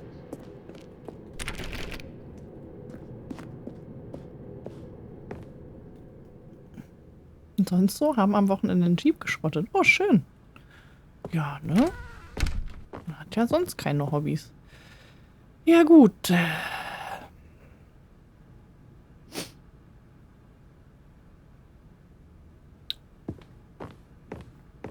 The moment he entered his manager's office, Stanley froze in his tracks. Not a living soul anywhere. Could he really be all alone? This was too much for Stanley to take. Too much for any man to take. He fell to his knees, bursting into half moans, half sobs, the guttural retching of life from a man denied any hope, any reason to keep going. Here on the floor he lay prone, paralyzed by fear for nearly a full hour. But when at last he began to move about and survey the situation, he found a keypad behind the boss's desk. Ja, wie war What could nochmal it die Zahl? mean? 2845. Was it a sign of hope for Stanley's future? Alas, Stanley was in such a rush to get through the story as quickly as possible, he didn't even have a single minute to just let the narrator talk. That kind of anxiety isn't healthy, so he relaxed for a few moments with some calming New Age music. Dieses Spiel macht mich fertig. Dieses Spiel macht mich fertig. Feeling soothed and rejuvenated, Stanley calmly walked forward into the opened passageway. Okay.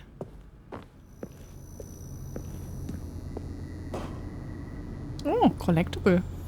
You found one of them. One of the miniature Stanley figurines. Remember, no reward for collecting all of these, only the intrinsic pleasure of a job well done. You can't buy that sort of happiness, Stanley. God knows I've tried. So, I implore you to savor each and every moment you come across one of these beautiful figurines.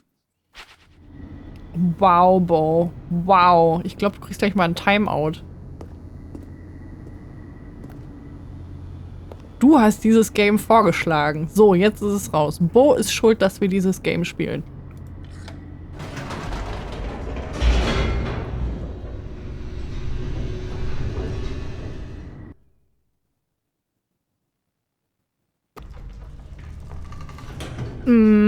Und vor allen Dingen dann noch hier den Stream shamen dafür, weißt du? Also echt, da hört sich's aber wirklich auf. Das ist so anders? Willst du mir etwa sagen, ich spiele scheiße oder was? Stanley walked straight ahead through the large door that read Mind Control Facility.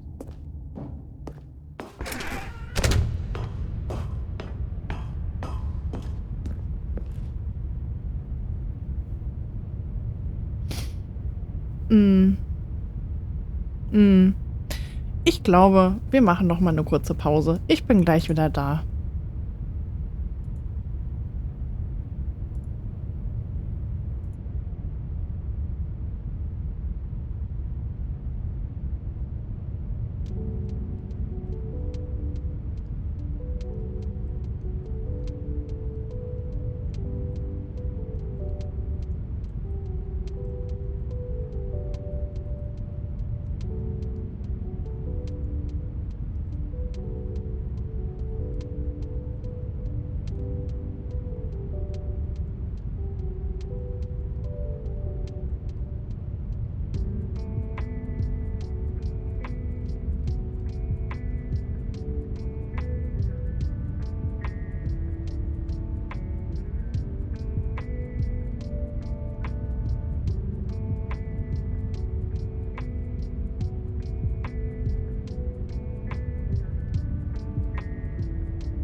So. Da bin ich wieder. Ich habe mir jetzt eine Frustpizza in den Ofen geschoben.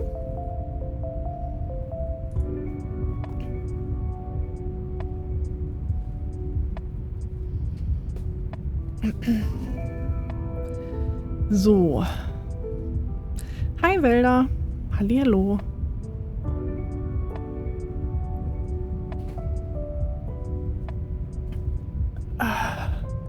Nicht du warst gemeint, sondern die Monologe vom Sprecher. Ich sag ja, der macht einen echt mürbe auf Dauer. Ja, wirklich, ich komme ja gar nicht zu Wort. Ich komme ja gar nicht zu Wort. Das ist echt schlimm.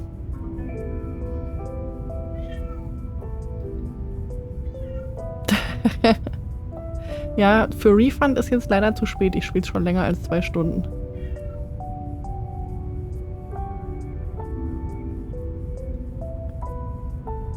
Genau, was Fresh Duck sagt, Bo. Du bleibst genau hier. Ja, der Kater hat Frust. Und ohne Pinkelpause, genau. So sieht's aus. So, wir können das jetzt noch weiterspielen. Oder aber, wir überlegen uns jetzt schnell was anderes, was wir noch spielen. Denn wir haben erst 10:30 und ich streame normalerweise immer bis 12. Wir müssen noch Zeit rumkriegen. Das ist was? So wenig Büro und so viel Werbung für den zweiten Teil. Weiß gar nicht, wie das geht. Oder? Also wir machen oder. Okay. Was spielen wir denn dann? Ich hätte noch eine Demo, glaube ich. Ich muss mal eben gucken. Moment. Dann mache ich erstmal so. Und so. Und so. Herrlich. So. Ist übrigens auch immer noch das andere Menü, ne? Zurück zum Menü. Und es wird mir auch immer noch das Stanley Parable 2 angezeigt. Jetzt im Pausendings. Zurück zum Desktop. WoWS. Nee, WoWS machen wir jetzt nicht. So, Moment. Ich habe hier noch...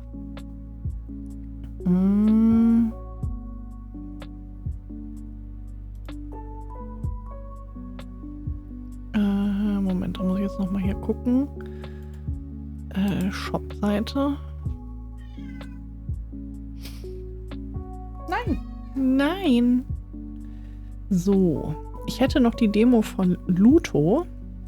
Ist aber wahrscheinlich auch nicht sehr viel spannender. Hi, Unkraut-Jedi. Hallihallo. Also es wird wahrscheinlich gruseliger, aber ich weiß nicht, ob... Ich finde das Game nicht schlecht. Also ich finde Stanley Parable echt nicht schlecht. Aber der Narrator ist halt wirklich... Ich meine, okay, das war jetzt, glaube ich, auch der Run, wo er unwahrscheinlich viel redet, weil eben so viele Leute in den Reviews gesagt haben, oh mein Gott, der Typ redet so viel. Wir waren immer noch in dem Run, scheinbar. Aber ja, das hat sich jetzt schon sehr gezogen. Anders kann man es nicht sagen. So, ich hätte noch eine Demo von einem First-Person Psychological Horror Game, wo wir die Rolle eines Individuums spielen, das nicht in der Lage ist, sein eigenes Zuhause zu verlassen. Und wir suchen nach einem Fluchtweg und werden ein paar komische Sequenzen durchlaufen. Also das hätte ich jetzt gerade noch. Das habe ich, glaube ich, auch schon in der Bibliothek. Ja, das könnte man quasi direkt starten. Ja, der ist gerade unleidlich. Ich weiß nicht, der ist nicht zufrieden mit dem, was ich ihm an Futter gegeben habe oder keine Ahnung. Der ist vielleicht auch genervt von dem Game, man weiß es nicht. Aber in weniger als 15 Minuten, sag sowas nicht, Wälder, der macht das. Es könnte auch ein Menschenfresser sein. Das hört sich humaner an. Was? Der Kater jetzt? Oder was meint ihr?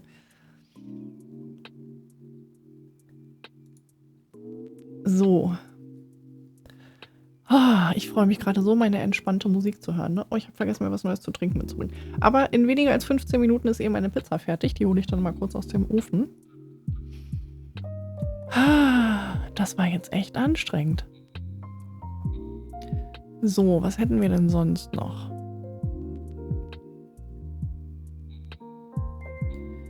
Was hätten wir denn sonst noch? Die Demo geht gerade nicht mehr.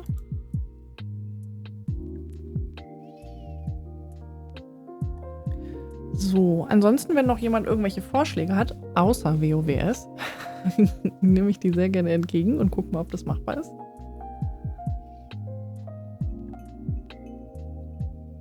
Wir könnten auch Pirates weiterspielen. Das hat euch doch auch so gut gefallen, oder?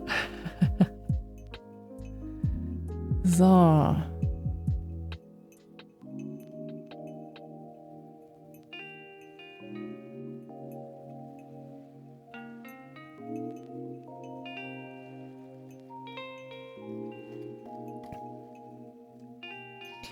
So, ich gucke gerade noch hier meine Bibliothek und den Shop durch, ob ich irgendwas finde, was wir jetzt noch spielen können.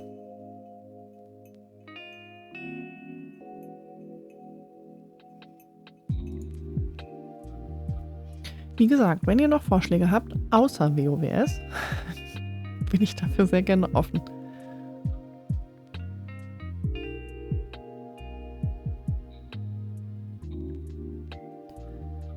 Wir könnten auch 60 Parsecs spielen, eine Runde. Könnte man auch machen. Kate lernt Sim-Racing? Ich weiß ja nicht. Ich bin nicht so das Racing-Girl, glaube ich.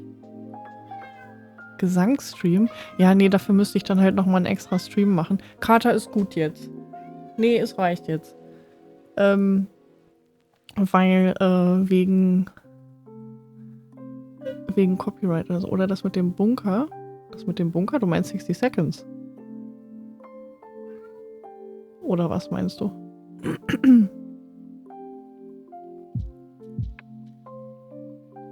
Ja, könnte man auch machen. Könnte man auch machen.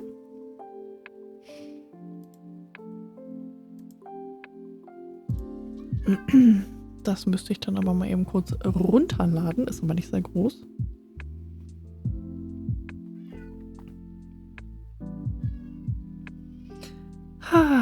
Dieser Kater hat eine Ausdauer, ähnlich wie der Sprecher von dem Game gerade.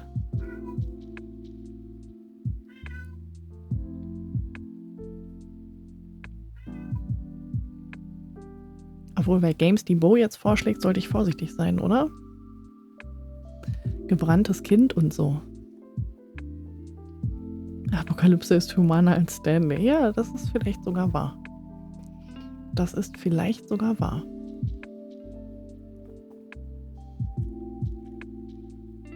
So. Ein bisschen Zeit müssen wir jetzt eh noch überbrücken, bis mein Ofen piepst. Und dann gibt's Pizza. Wir beide spielen Stanley nochmal so. Aha, okay, machen wir das. Stimmbänder durchschneiden? Was, Eric? Wie fies bist du denn? Ich schneide ihm doch nicht die Stimmbänder durch.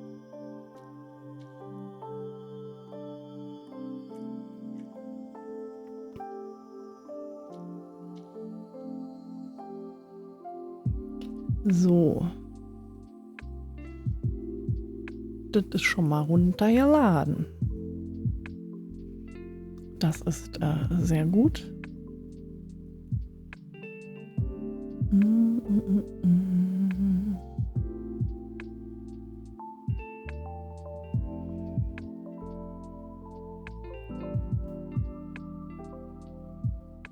So.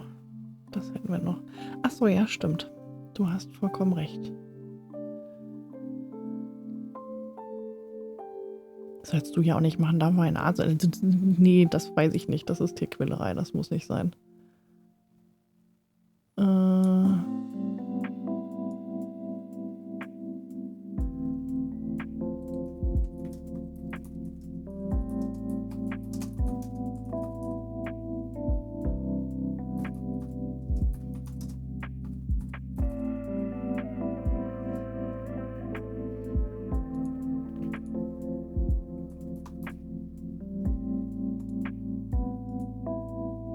So. Mal sehen, was noch so geht. Und Pizza. Ganz wichtig.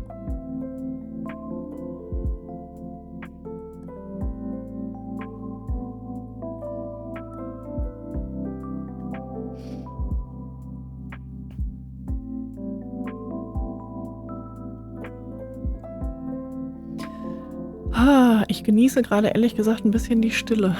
Ich hoffe, das ist okay. Der hat mich auch echt müde geredet, der Typ.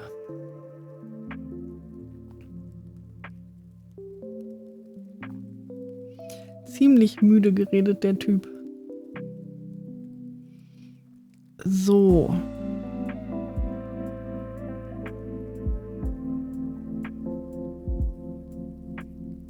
Haben wir das, haben wir das. Ja, wenn sonst keiner noch irgendwelche Vorschläge hat, machen wir gleich einen Run 60 Seconds, würde ich sagen.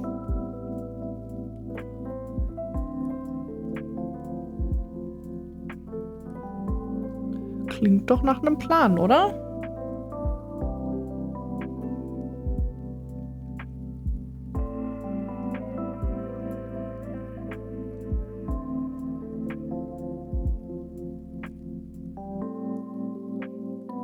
Oh, ich wollte bei Dredge auch noch meine Enzyklopädie voll kriegen. Haben wir noch nicht alle Fische gefunden.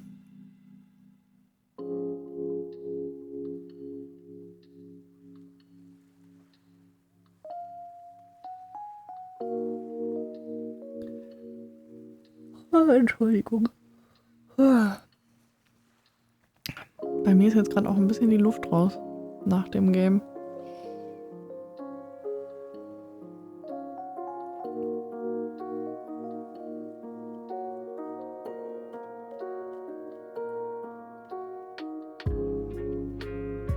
Ich kann ja aber bei The Stanley Parable gucken, welche Achievements ich jetzt alle gekriegt habe.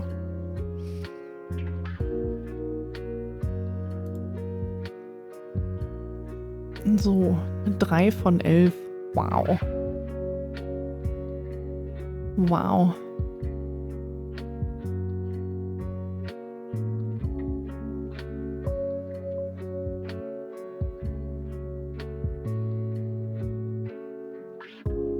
Okay, wow.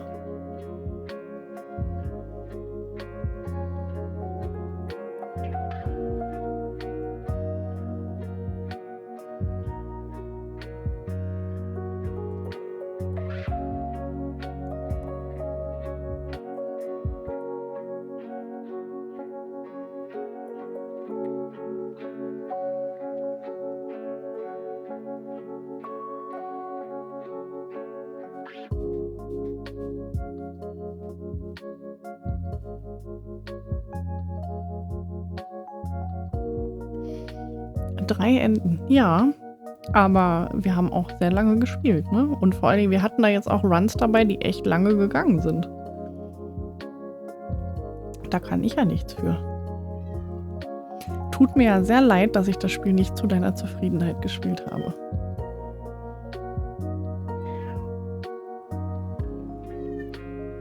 Carter, es reicht jetzt. So. Haben wir das? Haben wir das? Was ist denn los? Ja, dein Futter steht doch da. Ach, so eine Nase. Doch, war nur anders als erwartet. Also falsch. Ich glaube, Bo muss erstmal wieder kleine Brötchen backen. Ja, vielleicht. Vielleicht.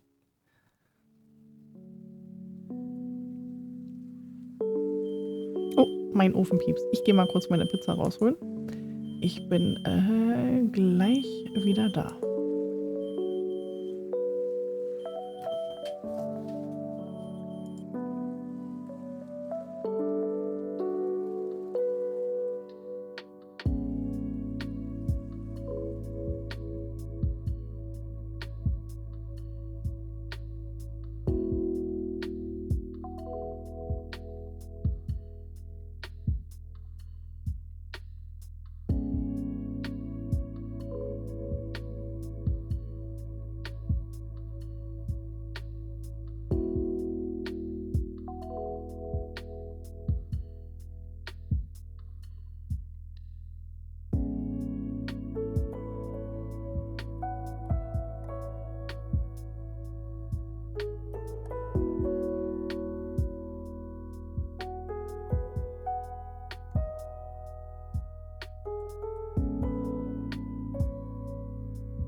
Da bin ich wieder.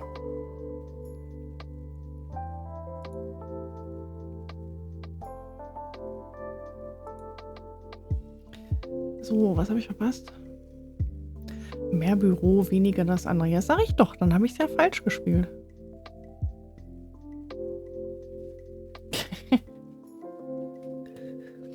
So. Und jetzt muss ich erstmal warten, bis die Pizza abkühlt, weil Lava. Wie das immer so ist mit Pizza frisch aus dem Ofen.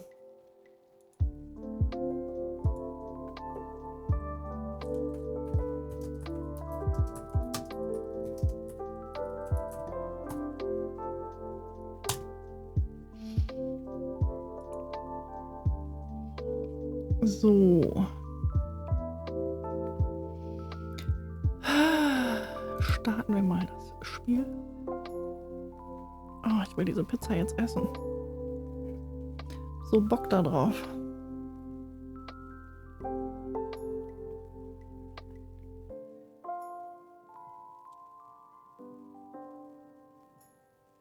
So.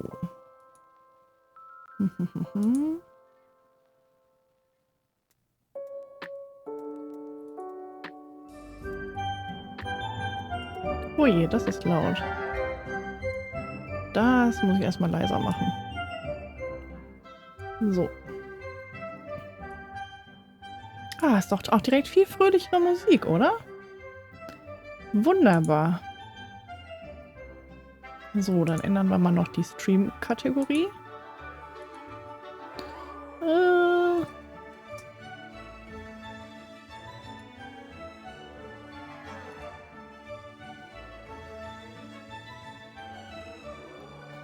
So. Zack. Ja, ich kann auch erstmal noch die Fahrstuhlmusik anlassen. Aber ich dachte, wir spielen jetzt was Kleines. So, erstmal gehe ich in die Einstellung und mache mal die Musik etwas leiser. So. Das dürfte reichen. Jo, hallo? Gerade war noch der Dude da. Ich mag so kleine Features. Ping. Ach du meine Güte, wie viele Errungenschaften gibt es denn hier?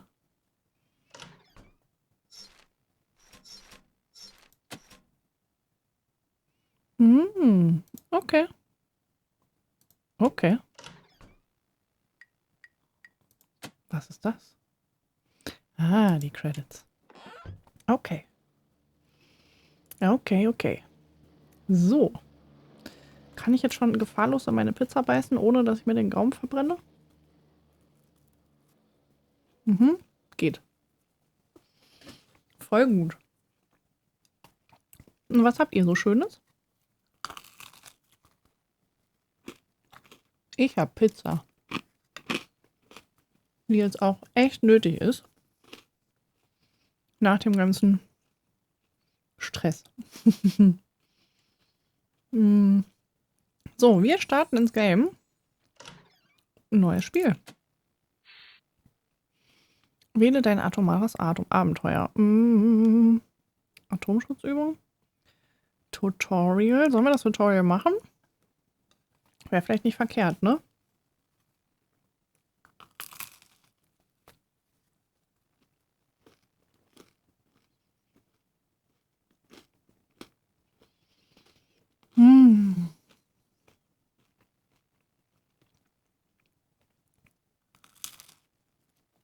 Oh. Sorry. Hättest meine asiatischen Zwecke heute mal essen sollen. Ja, ich habe das ja schon gemacht. Die meisten habe ich ja schon weggegessen.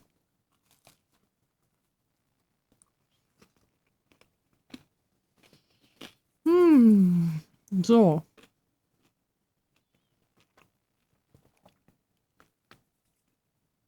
Meinst du, hätte geholfen, Eric? Ich weiß nicht. So, wir starten ins Tutorial.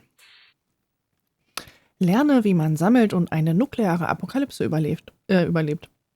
Die Führung der Nation schenkt dieser Einweisung ihr uneingeschränktes Vertrauen. Auf ins Abenteuer. Und ein Stück Pizza. Mm. Mm.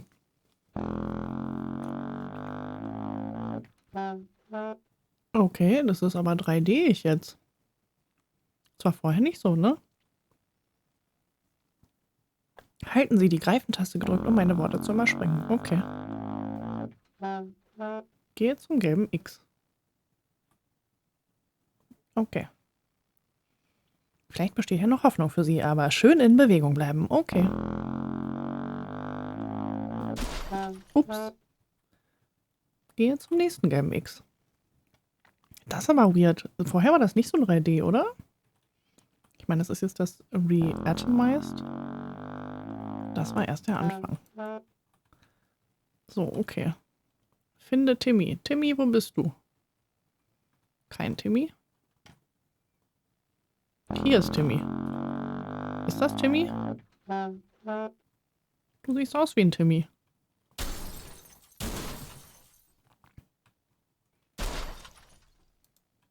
So, ich hab Timmy.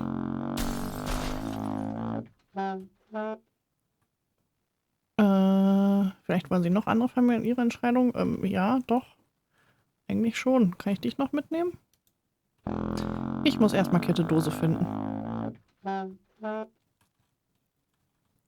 Oh Gott, ich bin echt langsam, habe ich das Gefühl. Die sind alle nicht markiert. Doch, hier. Zack. Okay.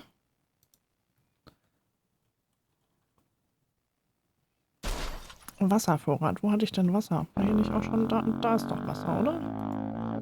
Nein, hier ist kein Wasser. Ach, ich muss wieder die markierte Flasche finden. Okay, alles klar. Die ist nicht markiert. Oh, der ist aber langsam.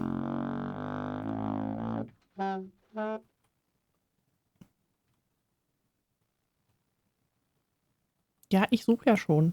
Ich finde aber keine markierte. Okay, die Steuerung in diesem 3D-Umfeld ist echt ein bisschen chunky.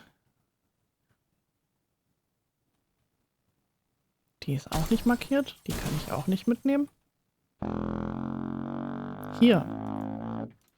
Okay. Habe ich. Was habe ich denn für ein Problem? Erzähl. Sie können nur eine bestimmte Anzahl Gegenstände tragen. Jeder Gegenstand nimmt mindestens einen Platz ein. Sie müssen Ihre aktuellen Gegenstände erst durch die Falltür werfen, bevor Sie neue aufnehmen können. Ja, alles klar. Das will ich tun. Ich stehe vor der Falltür. Oh je, das Tutorial zieht sich ja ganz schön. Ja, das ist ja das Tutorial gerade, ne? So. Okay, alles drin. Wasser und sogar den kleinen Timmy eingesammelt. Okay, alles klar. Jetzt ein Radio. Wo ist ein Radio? Hier ist ein Grammophon. Da ist das Radio. Zack. Ja, okay, das kann ich ja schon mal reinschmeißen. 5 Gegenstände ein und wirf sie rechtzeitig in den Bunker. Okay. Okay. Ich dachte, mit der Greifentaste kann ich überspringen, was du sagst. 60 Sekunden packen und Sicherheit bringen, bla bla bla bla. Ja, okay, lass mich jetzt packen, bitte. Hey, Volker. Mindestens 5 weitere Gegenstände. Ja, okay. Ich kann das nicht überspringen. Okay, so. Zack, zack. Zack. Zack. Du kommst mit. Komm her. Zack. Frau nehmen wir auch noch mit. Wo waren die? Ach, hier ist noch Wasser.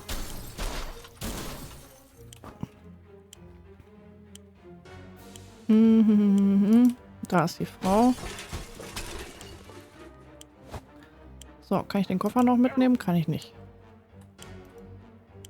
So, Frau reingeschmissen. Koffer nehme ich auch noch mit. Alles rein da. Oh, oh, oh, eine Knarre. Ich will die Knarre. So, kann ich noch was mitnehmen? Taschenlampe. Und Wasser. Und eine Gitarre nehme ich auch noch mit. Kann die nicht? Okay. Das muss reichen. Und ab dafür. Ja, ich möchte da gerne rein. Hallo. Okay. Ich kann nicht reinspringen. Okay, alles klar.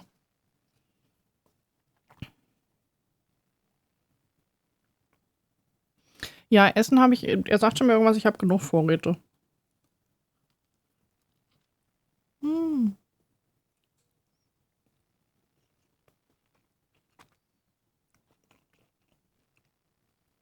Bis zu 737 Jahre lang haltbar. Nice.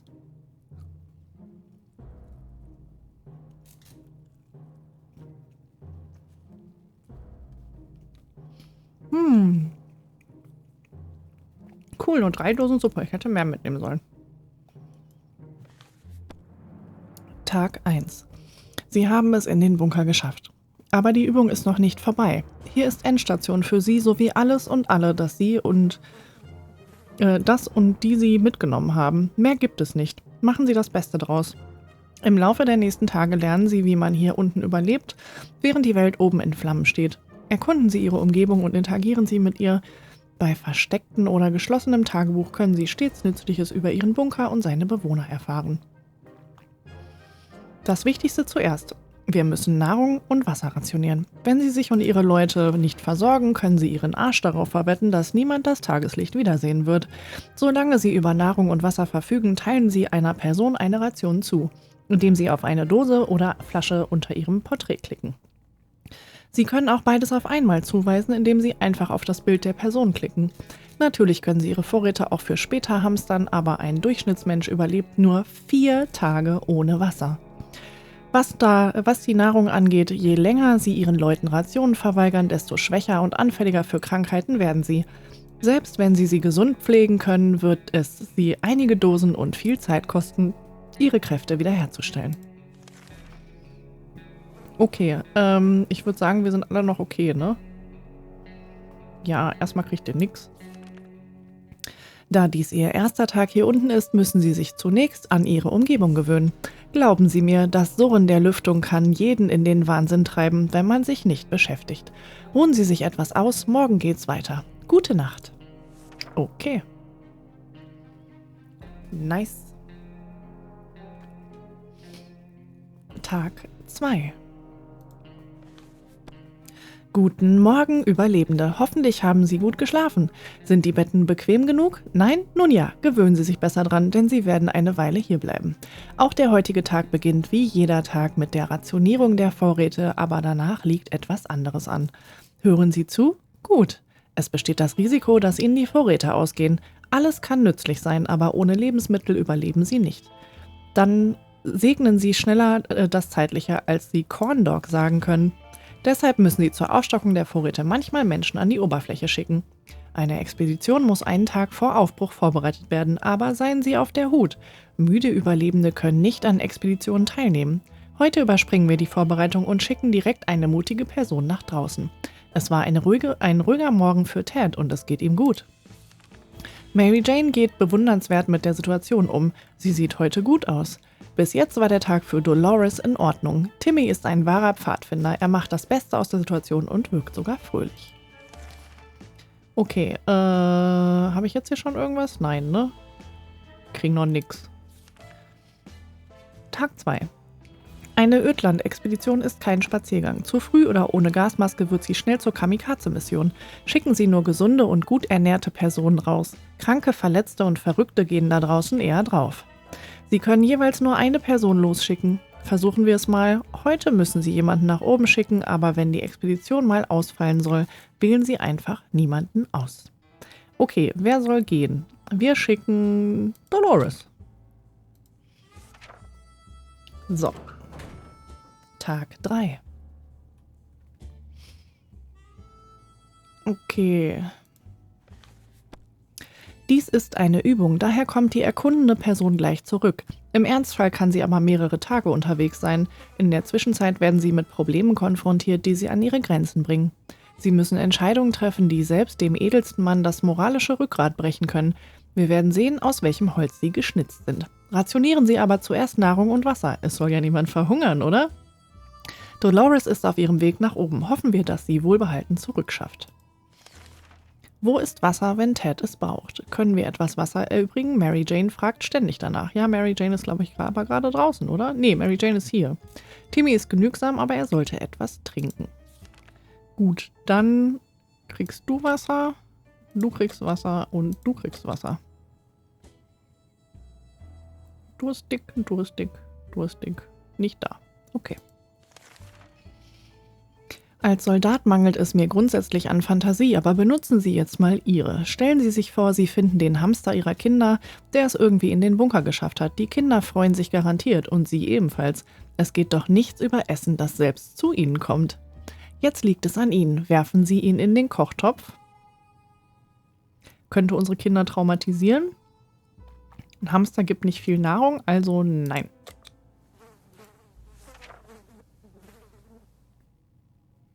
Tag 4.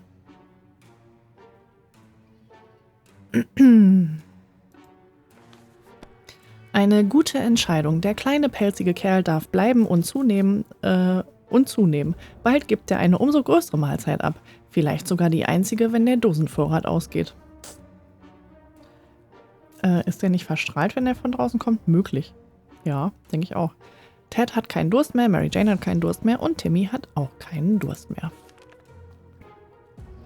So, sind die denn schon hungrig? Nö, dann kriegen die auch noch nichts. In manchen Situationen müssen sie ihre Ausrüstung benutzen. Manchmal wird ihnen aber genau der Gegenstand fehlen, der sie gerettet hätte. Nehmen Sie deshalb vor der Explosion die richtigen Vorräte und Gegenstände mit. Vergessen Sie nicht, jeder Gegenstand ist zu etwas gut. Was wollen Sie heute tun? Ein Gewehr reinigen, Radio hören oder vielleicht Schattenspiele mit der Taschenlampe spielen?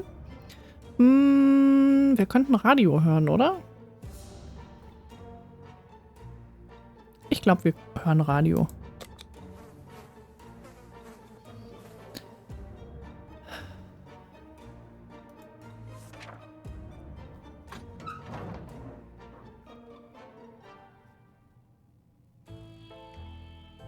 So, Dolores ist wieder da. Oh je, sie hat sich verletzt.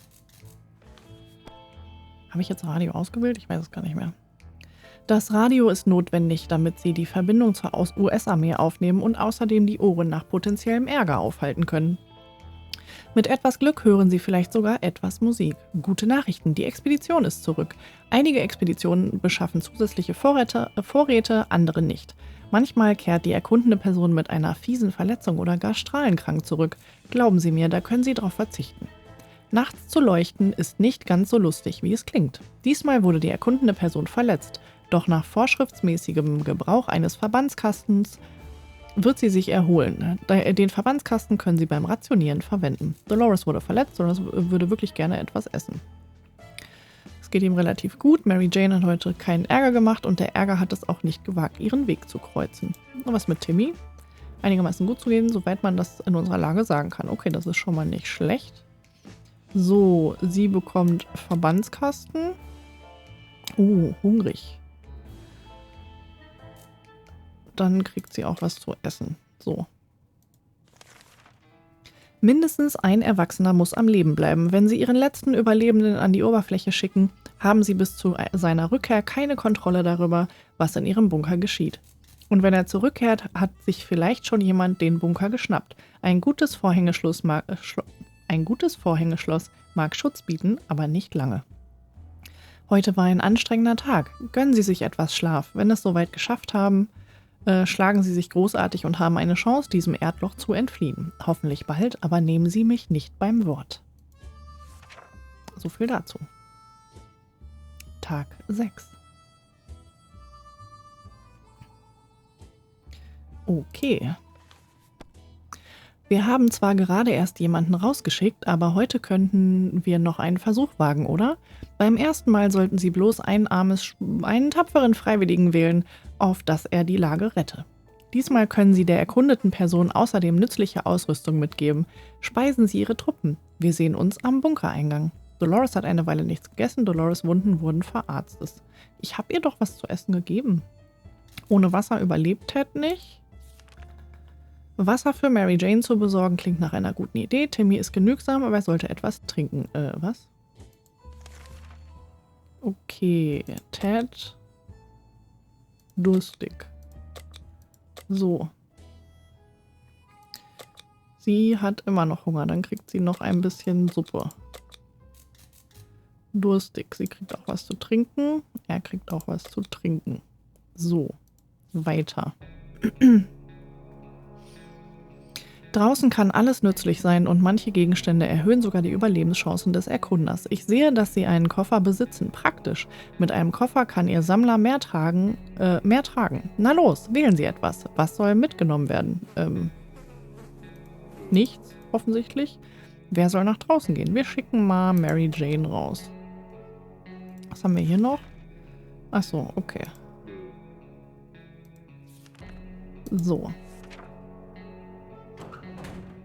Tag 7.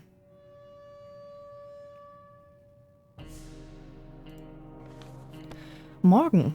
Sie stellen sich wahrscheinlich eine einfache Frage. Wozu in diesem Atombunker rumsitzen? Wieso ihn nicht einfach verlassen? Ganz einfach, weil es Selbstmord wäre. Wenn sie die Strahlenkrankheit nicht umbringt, dann ganz sicher die Riesenskorpione. Das können Sie mir glauben. Sie können bloß darauf hoffen, dass unsere Jungs ihnen zur Hilfe eilen. Deshalb hat jeder anständige Bürger die Pflicht, sich um Kontakt zum US-Militär zu bemühen und seine Rettung abzuwarten. Mary Jane ist nach draußen gegangen. Hoffen wir, dass sie schnell zurückkommt. Dolores würde wirklich gerne etwas essen. Ich habe ihr jetzt 2-mal Essen gegeben. Es muss noch etwa Wasser übrig sein. Dolores sollte es bekommen. Ted hat keinen Durst mehr. Timmy hat keinen Durst mehr. Okay. Ich habe ihr doch 2-mal Essen gegeben. Wie viel Essen brauchten die? Ja, komm, kriegt sie jetzt einmal beides. So. Nein, nein, nein, heute kommt keine Rettung, aber eines Tages kommen wir sie holen. Sie müssen ihr Radio betriebsfähig halten und bereit sein, sich ins Ödland hinauszuwagen. Seien Sie aber vorsichtig, draußen tummeln sich außer unseren Soldaten vielleicht noch Räuber oder noch schlimmer, Kommis. Stellen Sie sich nur vor, was passiert, wenn die Roten Sie entdecken. Also legen wir die Regeln für diese Übung fest. Sie öffnen diese Tür nur, wenn jemand 2-mal klopft. Habe ich mich deutlich ausgedrückt. 2-mal klopfen. Okay. Wissen wir Bescheid. Tag 8.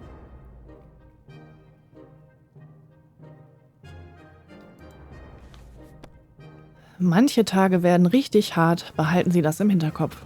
Es wird viel passieren, auf das Sie gefasst sein müssen. Deshalb ist jeder Tag, der eine Verschnaufpause bietet, ein Segen, den Sie nutzen müssen. Essen, trinken und entspannen Sie, während Sie an all die Kommunisten-Schweine denken, die keinen gemütlichen Bunker wie Sie haben. Dieser Gedanke hilft mir stets über den Tag. Mary Jane ist von der Oberfläche in den Bunker zurückgekehrt. Wir sind überglücklich. Unsere Expedition begab sich direkt zur Grundschule. Natürlich nicht zu Bildungszwecken. Oh nein. Wir brauchten dringend Vorräte und die Schule war unsere beste Chance, um an diese zu gelangen. Alle himmelten die Frau an der Essensausgabe an. Sie war fast 80 und alles, was sie anfasste, schmeckte fantastisch und roch nach Tomate. Nun kennen wir ihr Geheimnis. Tomatensuppe in Dosen. Suppe +1. Im Biologieraum gab es ein Aquarium. Die Fische waren verhungert, weil sie niemand gefüttert hatte, aber das Wasser war vielleicht noch trinkbar und reichte, um einige Flaschen zu füllen. 2 Flaschen Wasser, nice. Der Sportlehrer war im Zweiten Weltkrieg Soldat. Einige Kriegstrophäen und Andenken bewahrte er in seinem Büro in der Schule auf. Darunter Granaten, eine Bazooka und eine funktionsfähige Gasmaske. Nice. Dolores würde wirklich gerne etwas essen. Sie ist schon wieder. Ted würde sehr gerne etwas essen. Mary Jane könnte Nahrung vertragen. Timmy sollte etwas essen. Okay, also kriegen die jetzt alle einmal Essen, ne?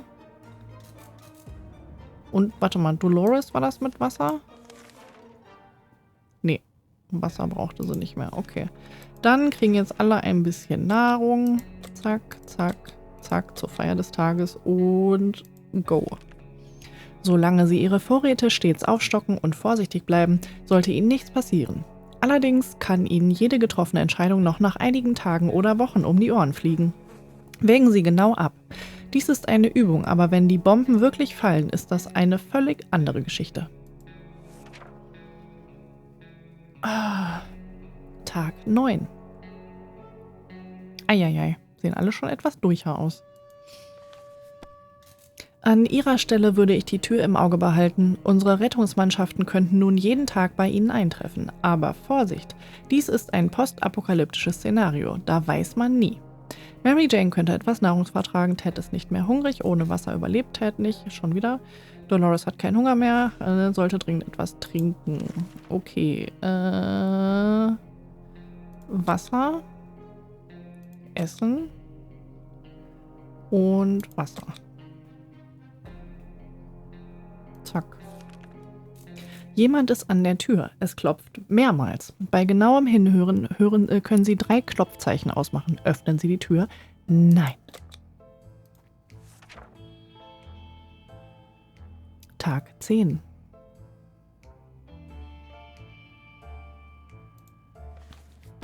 Gute Entscheidung. Das war nicht das erwartete Zeichen. Seien Sie stets vorsichtig, klar?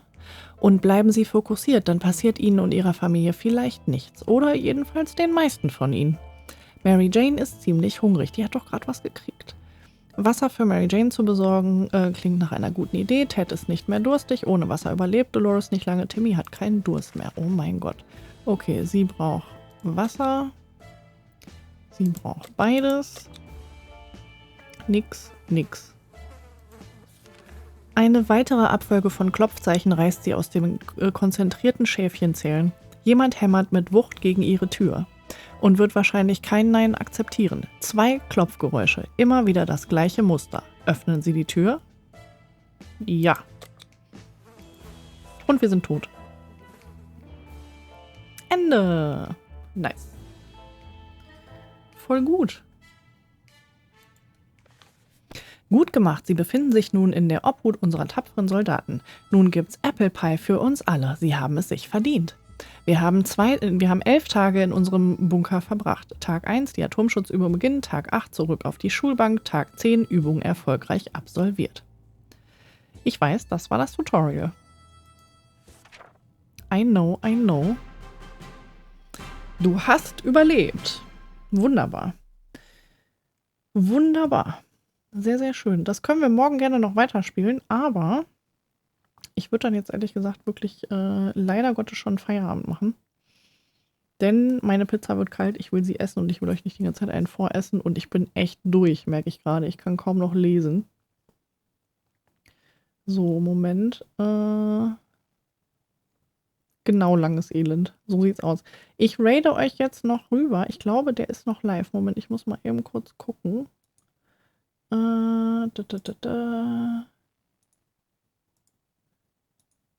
So, Moment.